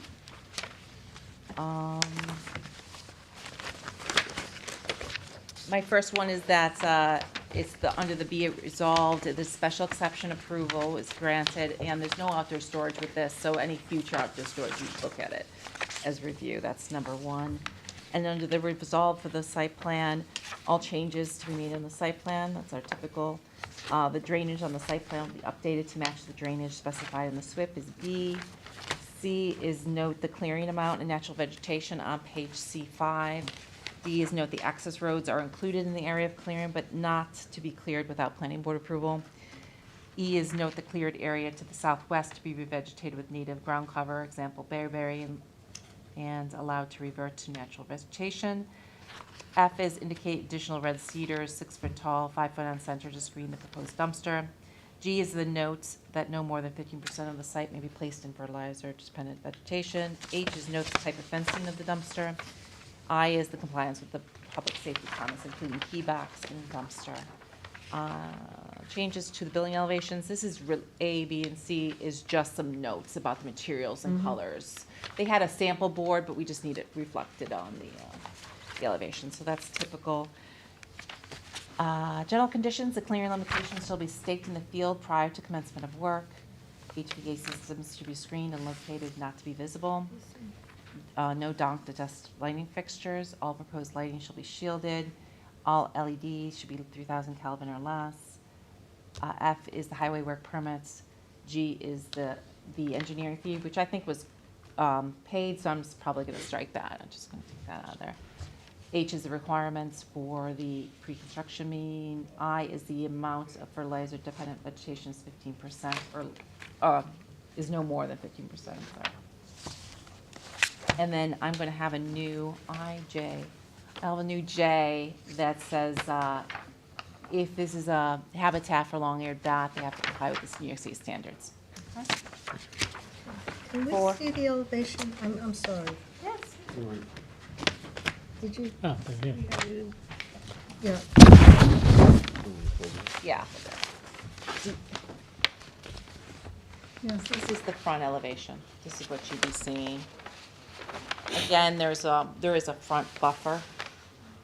So this is native. That's all going to be vegetated there, so it's not going to be very visible except coming in from this direction from the south. You know? What's the overall setback? 70 feet. No, 105. I actually measured it out and I put it in the thing. Okay. 105. Okay. Yeah. Otherwise, it's a standard Morton building. Okay. Thank you. Okay. I'm just going to go through what we need prior to signature, which is the pine bearing credit, 0.4, from the same school district, right? Is that what you want? Mm-hmm. Yeah. I'm going to say that too. So there's no confusion. Or do you care? Or is it just west of the canal? Isn't that already in the code? It's in the code. This is your, this is your waiver that the aquifer in this area is being taken care of. Let's try for the school district, and if there's Well, a problem, we can look at it. It probably would be easier to get in the school district than It may be. Southampton. Yeah, maybe. Yeah, exactly. Because there's not much there. The future cross-access easement covenant to the north and south, and it's shown on the plan. Submission of the title certification, and then town attorney approval and file with the county clerk. Affidavit, 6 sets of plans. And I didn't have a maintenance bond. There's very little revegetation going here, so. But what about the cross-access agreement? Has Broidy installed his, and should this be installed and connected? Brody has one. Okay, so Is this connected? we should, The one. sorry, Come on Anthony. up. Ed Broidy's site plan, I believe, long before I got involved in it, it does account for it, but the clearing was, and the dates before I took over or anything, was not accounted for with the cross-access. So he's at 65% clearing with the development rights brought in, absent opening up that. So he can't even open it Well, I without being. suppose I can make him revegetate somewhere else. Yes. You know. Well, he's put buildings all over the site, know. but yeah, I mean, what's the point of putting this in unless we can activate But we them? do have it in place on Broidy's site, I can't say that. Whether or not we're gonna open it right now, I have no idea, but it is in place. When we talked about this with Bucelle, which is the one to the north, I think the board felt that this was a tool for the future when the road got busier, with more development on. Well, it's getting on the busier. property. It is getting busier. It's getting As- busier. as- Very busy, as yeah. As is Craig saying. said, so, But you have it. So if you identify an issue and you think that these can be implemented, that's how I recommend it, but we can look at it if you want. We're not putting it in right now. No, it's we're just the having the no, easement, that's, which so was that's my good. question. My question is, should we start to implement certain things, at least to alleviate some traffic congestion? Well, look at Broidy's and see how much land would have to be cleared for cross-access. Right. Take a ride. See what's going on. Yes. Let me know if you need backup. Will. Exactly. Okay. All right. So that's the recommendation for a conditional site plan approval. Okay. Special exception. Claire, on the special exception. Yep. I'm grateful that you put in potential energy conservation measures should be considered. Can we put some examples in? Of course. Makes it a little stronger, and EV charging stations, solar, stuff like that. Let's try to tighten up and be a little stronger. Direct people. In our recommendations. Yeah. Rather than just a Broad. blanket. You think they'd be amenable to the EV Me too, charging yeah. station? I mean, if they can, yeah. They haven't talked about it, but Okay. What does, if you It's don't the, mind it's asking? the Yeah, no, I don't direction have we're any issue. going in now. Yeah, you know, I that's mean, great. Trucks are going to be electric, Yeah, and with- they say with 5 heavy- years. There's any reducing in fees for doing it? No, just our gracefulness. Just you wanting to save the planet. You'll Yes. make To me, spend more, Well, just, no, we'll smile. we'll have Bambi come say thank you. EV charging stations and solar. Solar. Great, I'll put that right in there. No Thanks. problem. I'm recommending the site plan Yeah, special we're exception. green every time. Okay, so motion to approve? Motion? Motion by Craig, second Second. by Gloria. All in favor? Aye. Opposed, abstentions? 6 in favor, 1 absent. thank you very much. My next one is Whispering Oaks, which Spring Oaks, number 15. Yes. Well, this is the clearing in Sagaponic. Sagaponic, right? is the amendment of the covenant related to clearing in Sagaponic, yes. Right. So this is the lot in question, and this is the village letter on this. I guess, Christine, you've spoken to Wayne? I did. Wayne and I spoke earlier. The board wanted to make a referral over to the Sagaponic Village Board. They did that, but when we first got the letter back, it was a little bit contradictory, as we see up there. Claire has it up there. It was a little confusing. Wayne was able to provide the minutes from the meeting and reiterated the fact that the village position on this was that they were supportive of being able to take whatever action the board saw fit in terms of granting the clearing restriction, lifting it or amending But it. they still don't have clearing restrictions in Correct. Sagaponic. Correct. And they have no desire, apparently, to put them in. They And have- that was the clarity that Wayne was able to provide today, because if you read this letter, it says they have no objection to lifting it, and perhaps they should do their own, but they have no desire to do that. Any more insight, Wayne?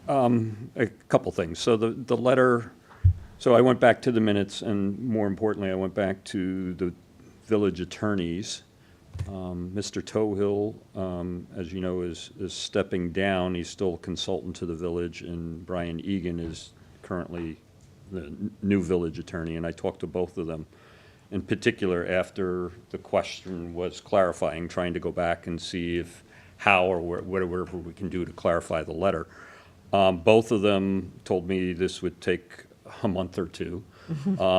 The mayor currently is out of town and so on. But going back to the minutes, and that's what they suggested, was that my letter, which is your letter, was, I gave it to them and asked them to opine on that. And they did, and the minutes reflect that they said they agreed with this and to, for the mayor to send a letter with advice of the town, village attorney. Mr. Tohill indicated that he doesn't recall being consulted, and this letter went out.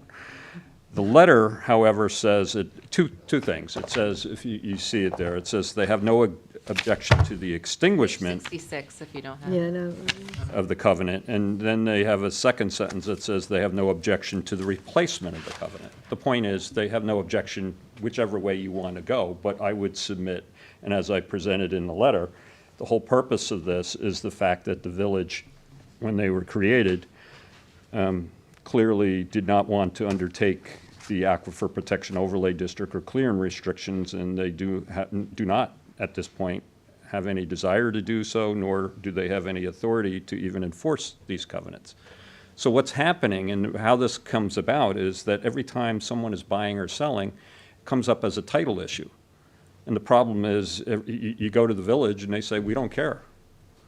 And the town has no enforcement ability on this. So it's really put some title questions as to people, and we're just trying to clarify that. Interestingly, the village said we prefer, because there's only two maps, Wainscott Harbor Woods and this Whispering Oaks. And if you recall, we also sent a notice for the public hearing to every lot owner in this particular map. And I think you got one or two people that said, I'd like to do what he's doing. Yeah. We've got, And all the We've got a few. conversations I've We've- had, I had calls and people asking me, can I do the same thing? And I did talk to both Christine and Claire, and that, I think the point would be, is that would be for future consideration. If this board moves forward with this, you may see more applications similar to this for other lots. That being said, the whole purpose of the covenant was to enforce the Aquifer Protection Overlay District, and that can't be accomplished. So that is the, the typical conundrum. grounds for why a covenant can be extinguished, is that its purpose is no longer valid, and that's the case here.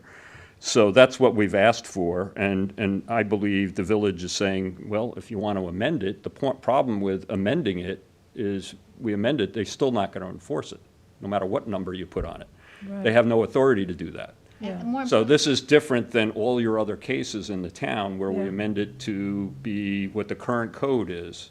So in this, if this was in the town, we'd be going from the 25% requirement to the 35. But they, Here, there's in this nothing case, to they, do it. they have no authority over it and have no desire to enforce it. Interesting.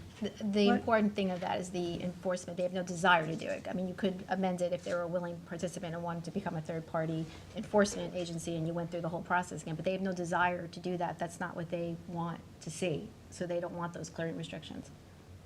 So does that put it back into our lap? Yeah, it's because the only way this covenant, which is a matter of record, is it can Can only be be amended. amended or changed or extinguished by a vote of the a majority plus one of this board.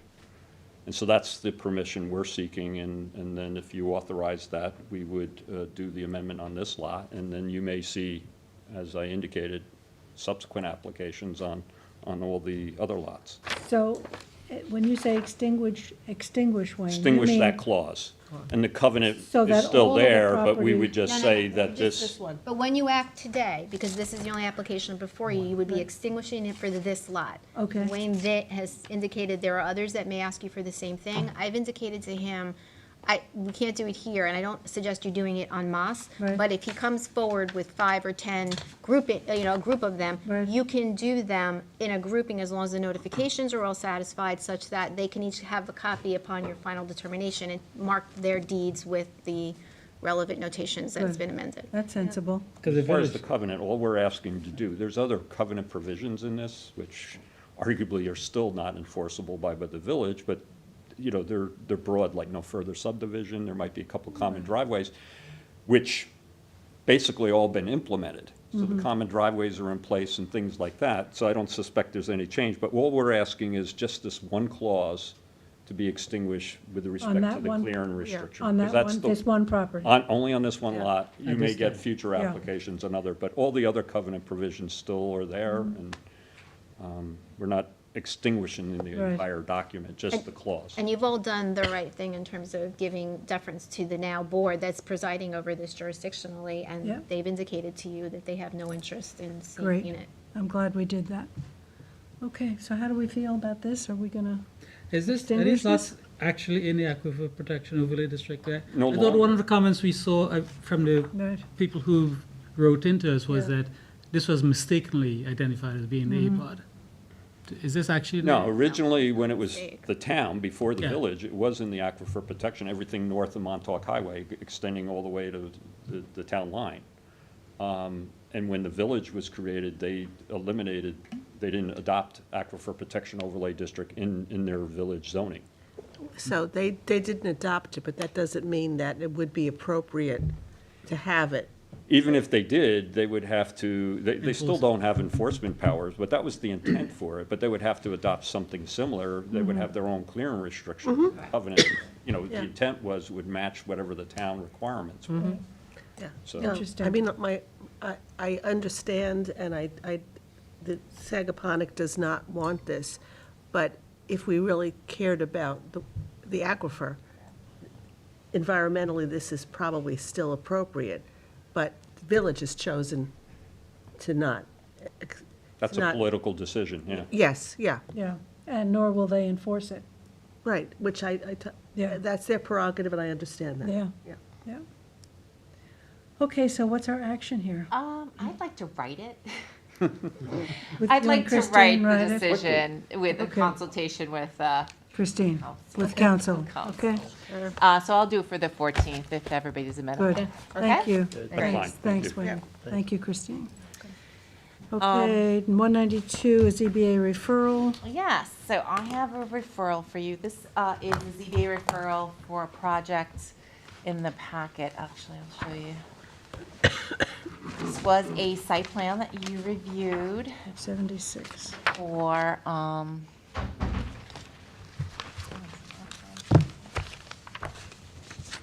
there we go. The site plan for the gas station and accessory convenience store adjacent to Stop and Shop and Macy's in Hampton Bays. Oh, yeah, Yeah. yeah. So,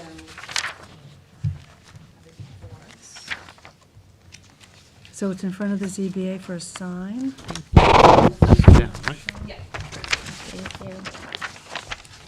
So I took a stab at a draft report for you,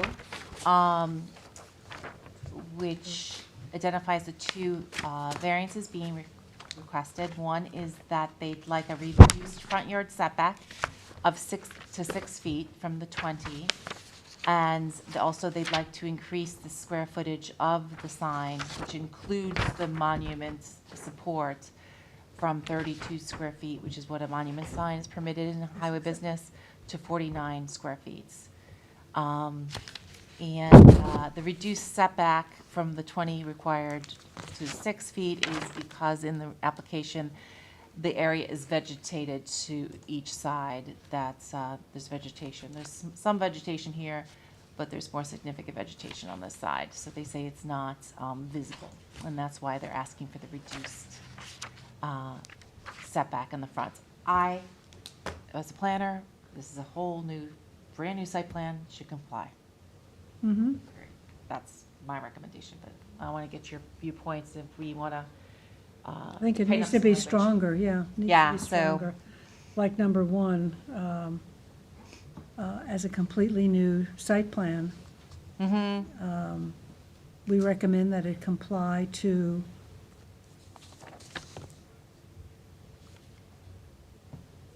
To all standards. with the site plan as there's standards. No hardship. Right, there's no hardship, right. That's great. And then the second one, I just noted that the two signs for Stop and Shop meet the requirements. And that And- is the heavily wooded property.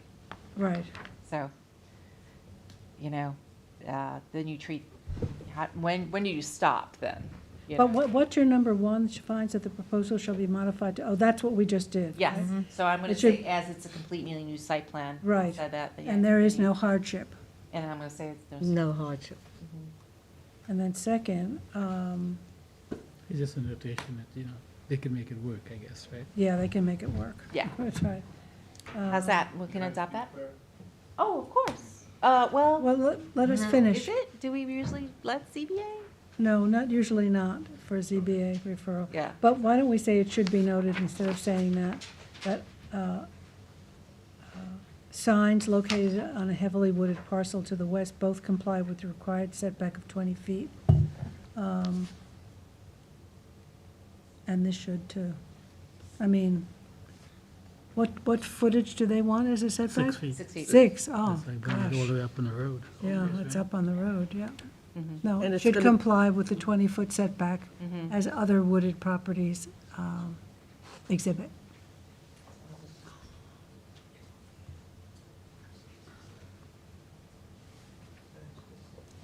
Okay. And those are the only two variances, right?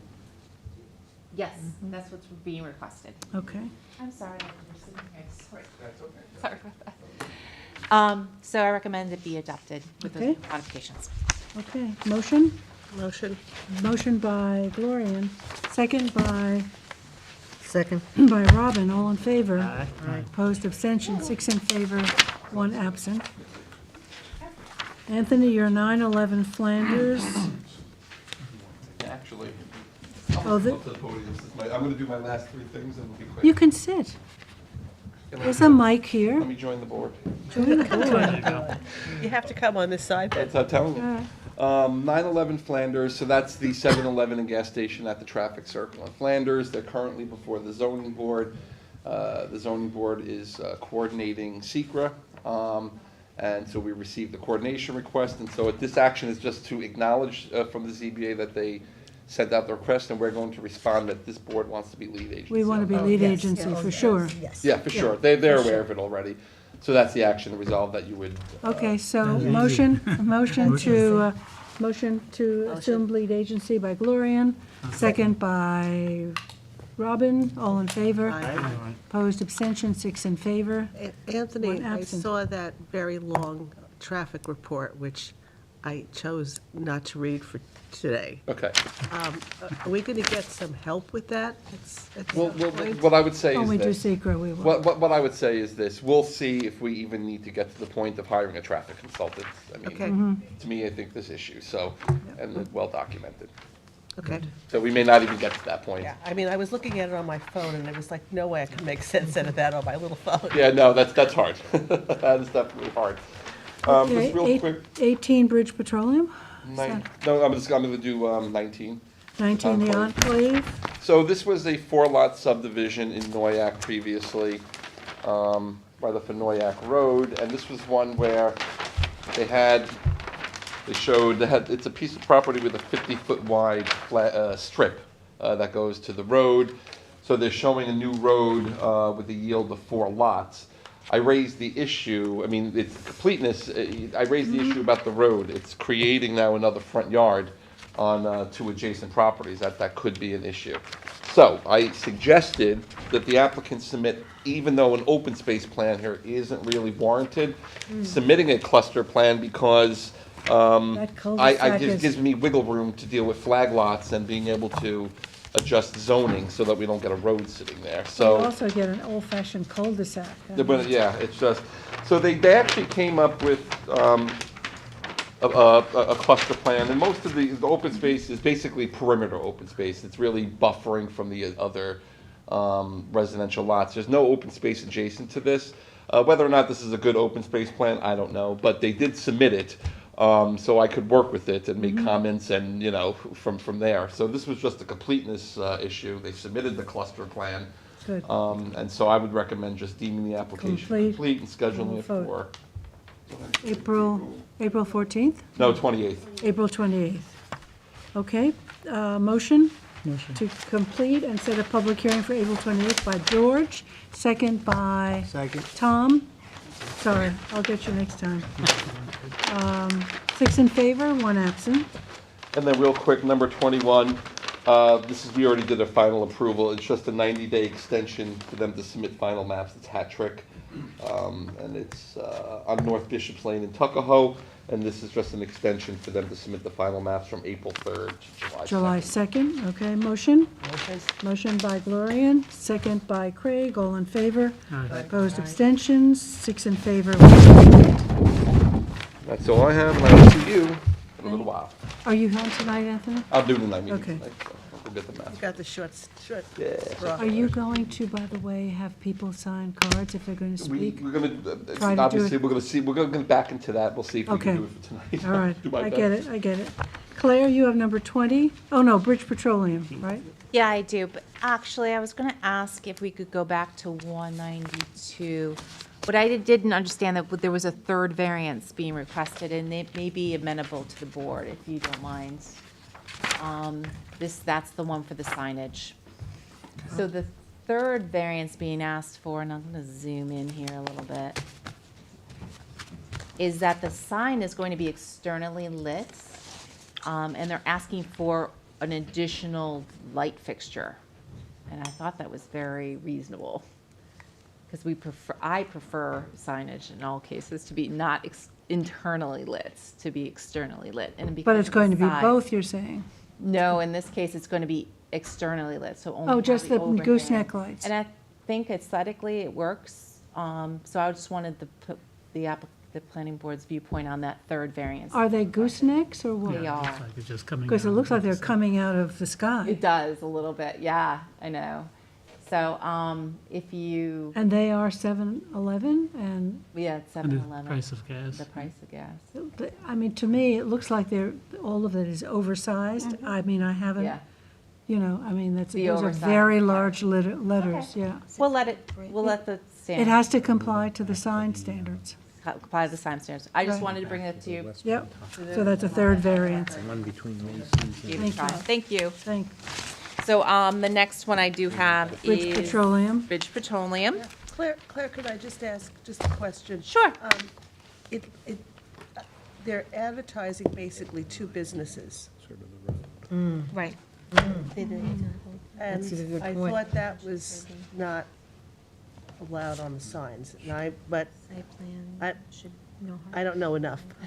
I think 7-Eleven can sell gas. Yeah. And they're getting more and more into gas now, more, than they? they ever have, yeah. They're buying Yes. a lot of gas stations. Okay.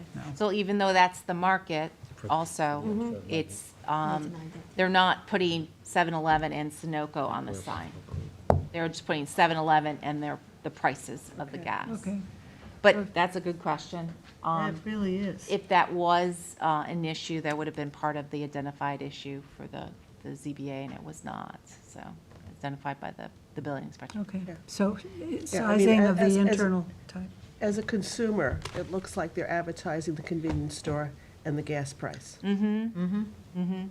see what you're saying. yeah. Sure, I think she's right. I can double check with the building inspector in the morning to make sure. Could you? Good. Yeah, that's Not a a problem. good point. I wish those prices were real. Yeah.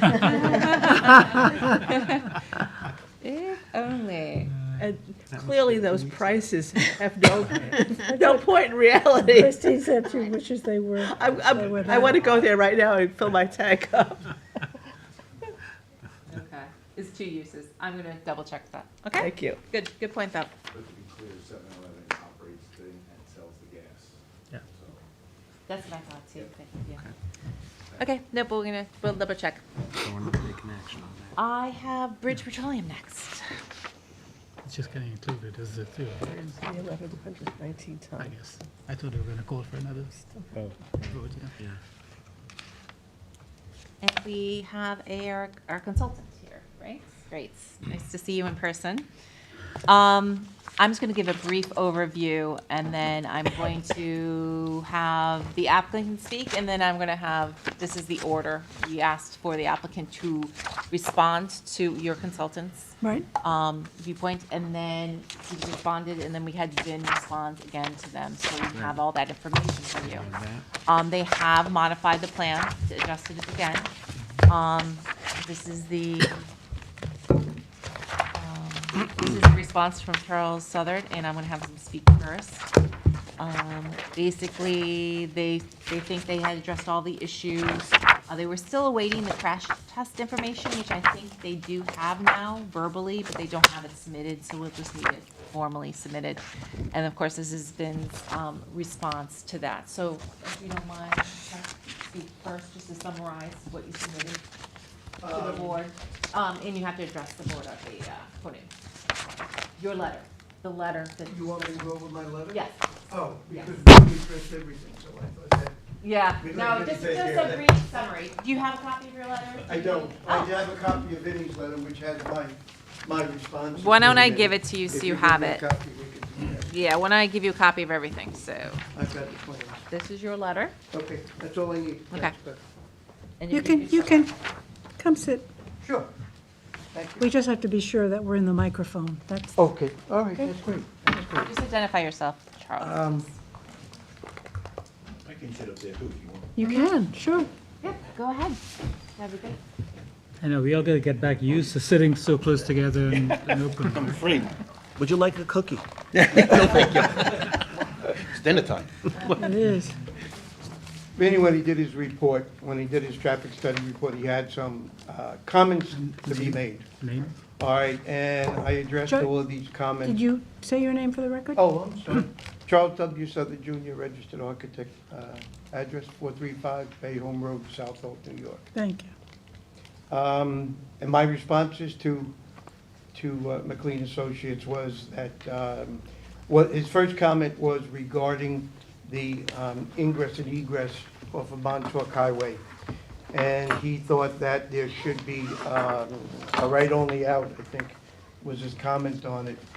And my response to him is that on a prior submission of a very similar egress of this, the county had no problem with in and out at that at that intersection, but at that egress point, but that we had no problem if they wanted to make it a right-hand out if the county wanted that, because it is the county's jurisdiction on their road.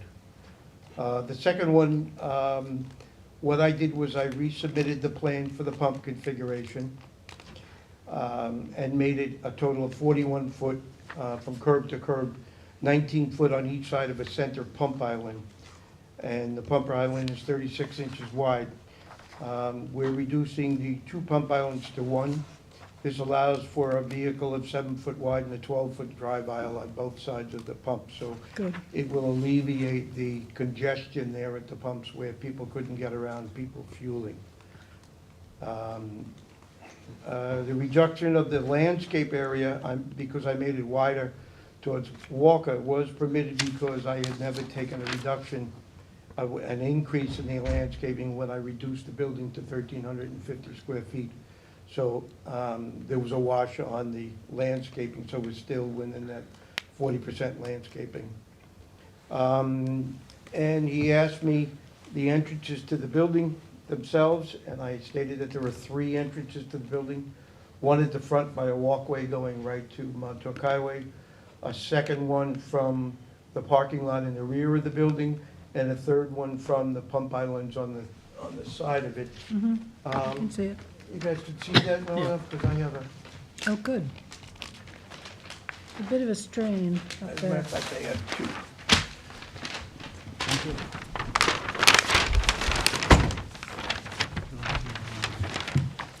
There is one entrance. I'll do.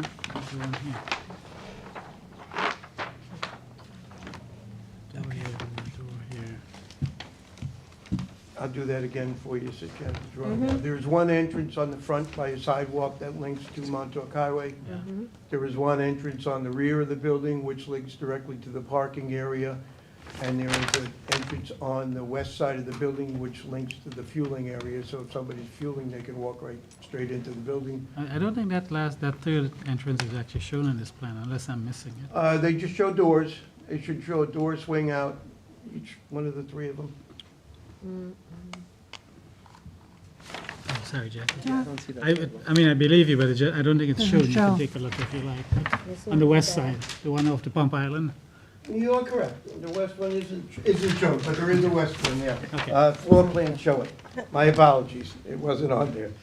And then the other question that Vinnie had was a fuel tanker truck.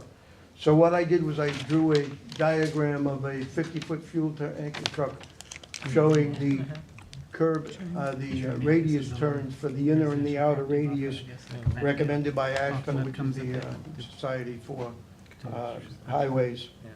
And it shows that it can clear coming in off of Walker Avenue, and it clears and it goes around through the pump islands, and the fuel tanks, the underground fuel tanks are in the north west corner of the site. So we could pull up right parallel to those and dispense the fuel. And then the other issue was the handicap curb ramps weren't shown, and I did show them on the site plan now. And the last issue was the fact that he wanted us to get a crash record from New York State. We have obtained that crash record. I don't have a physical copy for you right now, but there were 2 crashes at that intersection within the past 3 years. So I could provide you with that documentation, but I'm sorry, I don't have it with me right now. It's fairly well, as was stated, it's fairly well addressed all of my comments, but this is very typical of a lot of small gas station sites that are seeking to retrofit and put in. It's a very small convenience store, half the size of a typical one. The site remains constrained. The improvements are definitely beneficial to the site circulation. What he said, when the refueling truck is there, it's going to pretty much block up the ability to use at least 3 of the fueling stations. So I think you recommended a nighttime or off hour. off hours, I mean, it's in the operator's benefit Yes. to do it that way. Otherwise, he's not going to buy fuel if he blocks up the site. Right. You know, Right. it's not ideal, but at least it works. Yeah. A lot of these sites, they refuel from the street. The fuel truck will park on the street and drag the hose onto the site on these tiny sites, but he's able to meet that, so I thought that was beneficial and definitely eliminating the one pump island, so that, otherwise there was no access to the parking. No. There was no point in even having the parking, so. Right. I think it's fairly well. I remember that Tom had mentioned pedestrians crossing, and we are installing sidewalk on both frontages. Site plan has it. Crossing Montauk Highway, there's more than adequate sight distance for vehicles to see pedestrians crossing. So I did not make an issue of it in my original review. I don't think it's an issue. Again, Suffolk County could weigh in on that too. It's their road, and we are waiting for Suffolk County to weigh in on this. All of it is contingent on a permit from Suffolk County with respect to the driveway configuration, et cetera. Right. And they'll comment as well, right turn only or Yeah. or left and right. Yep. One of the things, because we also talked a little bit about the on-street parking, I went back and checked the regulations along Montauk Highway, because actually the parking regulations are done by the town, not the county. We're responsible for the regulatory signs, they're responsible for the advisory signs. I would anticipate if this goes forward, the town may want to adopt a regulation that prohibits parking within 25 feet of the corner on Montauk Highway. You know, we've done that in an awful lot of locations. I'm not sure, I don't think there are any traffic regulation signs along that stretch, but when you move your two driveways to the center, I'd like to ask that you folks be responsible somehow for the town highway department being reimbursed for having to move signs or install new signs. You know, that is a little bit of expense to the town if they have to. That's not a problem. You know, it's a couple of signs maybe. I don't know if there are any signs there. Yeah, it's on. But if there are, The only regulation in that area is 2-hour parking, so there may or may not be one right in front of the I don't think there is a the sign there. location. But, you know, well, right now, it's really not possible to park there the way, it's an open curb Driveways cut. are There is no definite curb cut. Yeah, so parking should be And prohibited. And line of sight isn't a problem, there's because no your question. driveway's right there also. Yeah, Your driveway. from the driveway to the west, there should be no parking. From the driveway to the east, then that's fine. Right. It's good sight distance practice too. Right, to- so To restrict parking. maybe Because we'll work on that. and- people will probably park there, so the no parking to the corner is a good way. The next street over, Walker, we To had Walker, we had to between- enact right. those exact same kind of regulations Right. just before I left, you know, working for the town. Is there parking permitted on Walker now?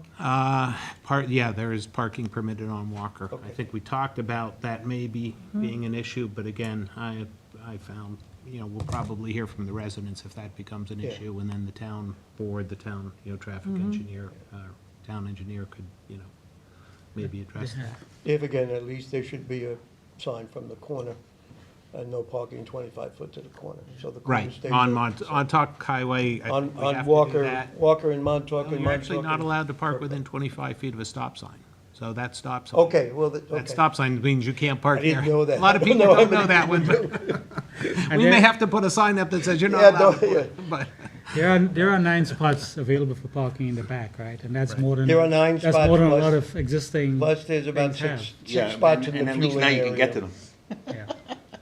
Right. Can I ask a question? I understand that it's a county road, 90. Right.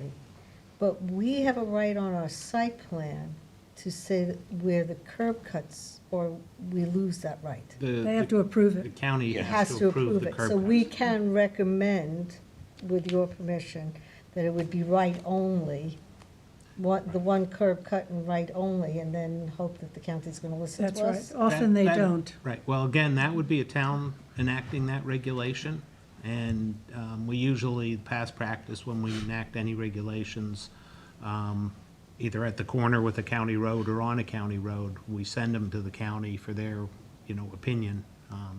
99% of the time, they agree with whatever we recommend. Yeah. Okay, so we can recommend that it be a Right. right only. And it would actually go into, it would have to be passed as a town code amendment, traffic See, the amendment. town code. Yeah. Yeah. Because what they often do to us is, they won't say no left turn, but we have to we put in a divider that, you know, Makes so on the it- right side, you gotta go right, left, Right, they're channelized. Take your life in your hands and go left. A lot of times the county, if they don't ask for the turn restriction, and if the municipality does, then they say, if you want it, then enforce it through physical means. Right, Which is right, which is And the that. county, and when it's on a site, you folks can Right, enact, That's right. in effect, enact it. right. But if it protrudes into the county right away, But you if need the it's- county highway work permit, and then you go back around. Well, it's It's on sort of a like town Usually an road or a iterative county process, road. and everybody's marginally unhappy when. the gas station in Bridgehampton on the corner of Snake Hollow.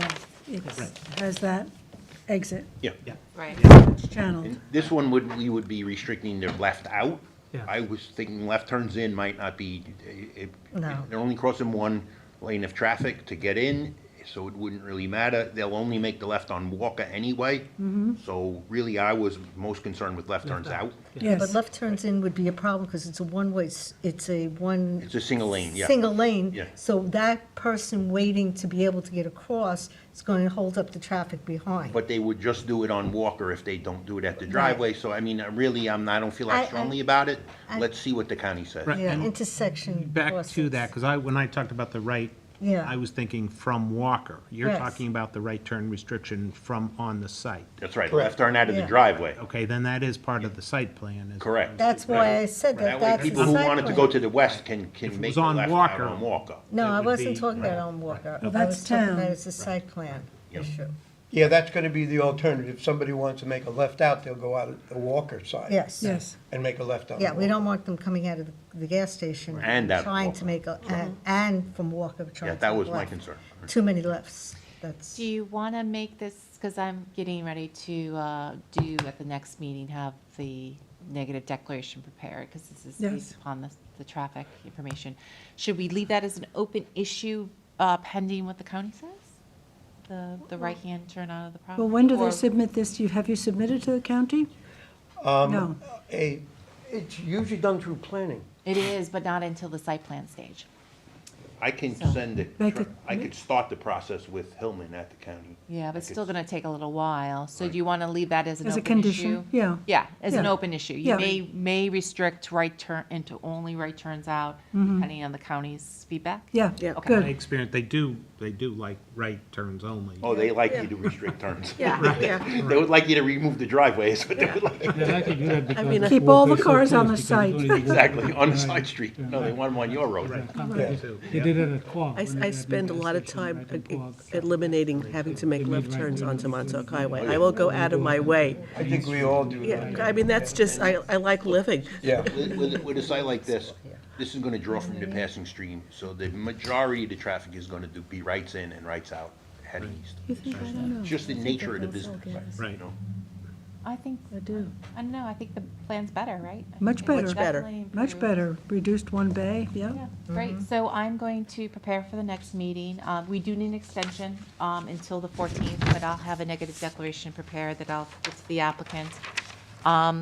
The vacuums, they've also relocated, if you look at the site plan, to be at least 20 feet away from the rear property line, which Yes. is an improvement. And I'll have the crash data. Hopefully, we have it by then. If not, it'll be, necessary. Can we also look into what Tom brought up in terms of the no parking? Within 25 feet? Yeah, because I think that would be important to the community, and it would also help with the traffic flow if you didn't have the parking. On Walker. Yeah, On Walker. That is an existing regulation, I- but 90% of the They world don't don't know know. it. yeah. And again, on Walker, Why is- don't you just go put the sign? I was gonna Yeah. say, maybe And we we don't have a maybe we problem can with get that. Highway to put a sign up. Walker on is that also Yeah. flushed. You could put, you can't put the second one up because there's already an entrance there. Now, Right. But I mean, we don't have any problem with the signs for that. and We on, can- on, on Montauk, there's no parking, or is that automatic? It's 2-hour parking on Montauk. So I don't think there's any any signs right in front of the. It should be Pretty there sure there from are. here to corner, though. There If- should be no stopping from here to corner. We Yeah. want to I- recommend to the driveway. town board Yeah, that, no parking for 25 feet on the corner. I would think so, That would because get- anything that's going to keep site views and Right. keep traffic moving and not congested, okay? By people parking for a few minutes, running in, Right. pulling out, making a left, I'm just, And again, No, I we're think with it. we- We agree. a lot of city people that was a drive big so issue well. with the neighbors down on Walker, or on Walnut. Yeah. So I'm sure that's an There's issue one. that's been raised. It's like the next block down or Oh, two okay. blocks down, Another block down. where the So- car repair shop is. So let's see Oh, how yes, much no yes. parking we can get. No, I'm serious. No, I agree. I'll come up with some suggestions. It'll be a resolution to the town board. that Okay. You'll adopt with the secret determination. Yeah, I like it. I took some notes, but I'll run it by you, especially Tom. Okay, yeah, especially, Tom, I defer Yeah, to Tom. I love no parking. And we have make consent on the clean action. So we need an extension till April Okay. 14th? Yeah, April 14th. Okay. Thank you. So motion to adopt the report? Motion. Oh, no, it's just to extend the. Oh, just you're extension just doing extension, because you're going to rewrite it, April right. 14th. Motion to extend to April 14th by Gloria, second by George, all in favor. Aye. Aye. Opposed, abstention, 6 in favor, 1 absent. Thank you. Thank It's getting Thank Thank you better. very much. Thank you. How you doing, Tom? Good, Vinnie, how are you? I have a long, A long history. professional history. Nice. You're welcome. Did you say hatred? No, Yes. Oh, professional history. No, we've been working together. Long time. The last thing we did was the pedestrian safety in Bridgehampton project. Okay, yeah. Yes, yes. Isn't that nice? Spent a lot I of time, was- yeah, it Did- did. I'm afraid to ask, did the town get the money for it? Yes. I shouldn't ask that. Nobody. A lot of paperwork, but we got the money. Well, he said it with a smile, so One it's of the like the nicest- words, Oh, the words yeah, aren't going with your exactly. body. Thank you. We have a long-standing Good to see you, Ben. One of the But nicest it's a present pedestrian one. systems is in West Hampton Beach. Have you been? Yeah. Main Street? Thumbs up and I love it. Beautiful. It's such an The improvement. brick crossings. And no overhead wires. No, it's- That made I know. such a difference. I And all the wonder- I landscaping. wonder who did it. The village. But I Dunn wonder who they Engineering hired. did the design, I think, Dunn 'cause did? they're right there. They're right Oh. on. No, no, I think they did, I think they used H2M. H2M. They didn't do it? Because Because that it was was all part Carl. of the whole downtown. That's good, thank hook up- you. Hooking up everything to The sewer. the sewer up at the airport. Yeah. Yeah, They just had I the kind two, of assumed it was they just had done the two because pump they're. stations out installed in parking lots. to pump everything great. up, but We're it's such talking a, about how such a beautiful West beautiful. did Hampton do Beach it. looks. Oh, it's The gorgeous. downtown, the main street, it's beautiful. I haven't been there. Take a peek. If Oh, only I it's can afford to, if beautiful. only I Brick can afford to walking, shop brick there, but, I've this spent is, more money shopping because you That's it. can walk. Sundays I've- is 2 stores Seriously, out. I got That's these shoes. it is beautiful. Okay, suspect. 361 Beach Road, Claire? Claire? Yep. So this is. Oh, we did that. We did Beach Road. No. I No, think we we have. didn't. It looks Waterloo like the other Townhouse. one. It's No. not, it's not the Squadron one. No, this is. It looks like it's the same I property. had it checked, but. This is part, and I should have zoomed out, Oh, giving you. This was part of the whole Solos Wharf that was approved. What's it called? Is it Solos? It's those works. By Janice had done this whole coordinated parking beach, waterfront business complex. So that was the original approval. This is a proposal at a pre-submission stage to remove this existing building that's here, it's used as a fish processing building, and reclaim the area to be used for the wharf, and then to build a new building here. I'll show you the actual. Smaller building, right? It's, I think equivalent, but it's smaller in terms of footprints. So there's gonna be a second floor associated with this. The first floor is going to be the fish processing buildings, and the second is going to be offices used for the business. So that is the proposal. This is the floor plan, and this is the elevation, which is sideways.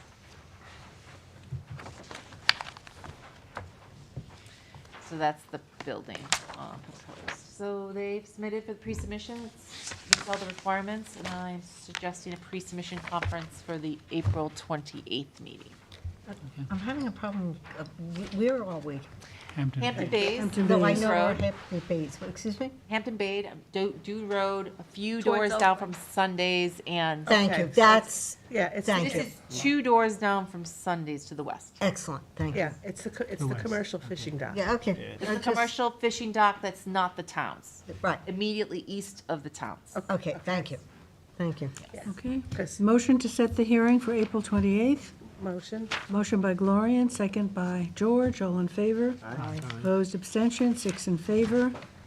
Thank you for asking that. 'cause I- And just the signature of West Watermill Village Townhouses. Okay, acknowledging that signature. Thank you for using my stamp. I forgot I was going to be here.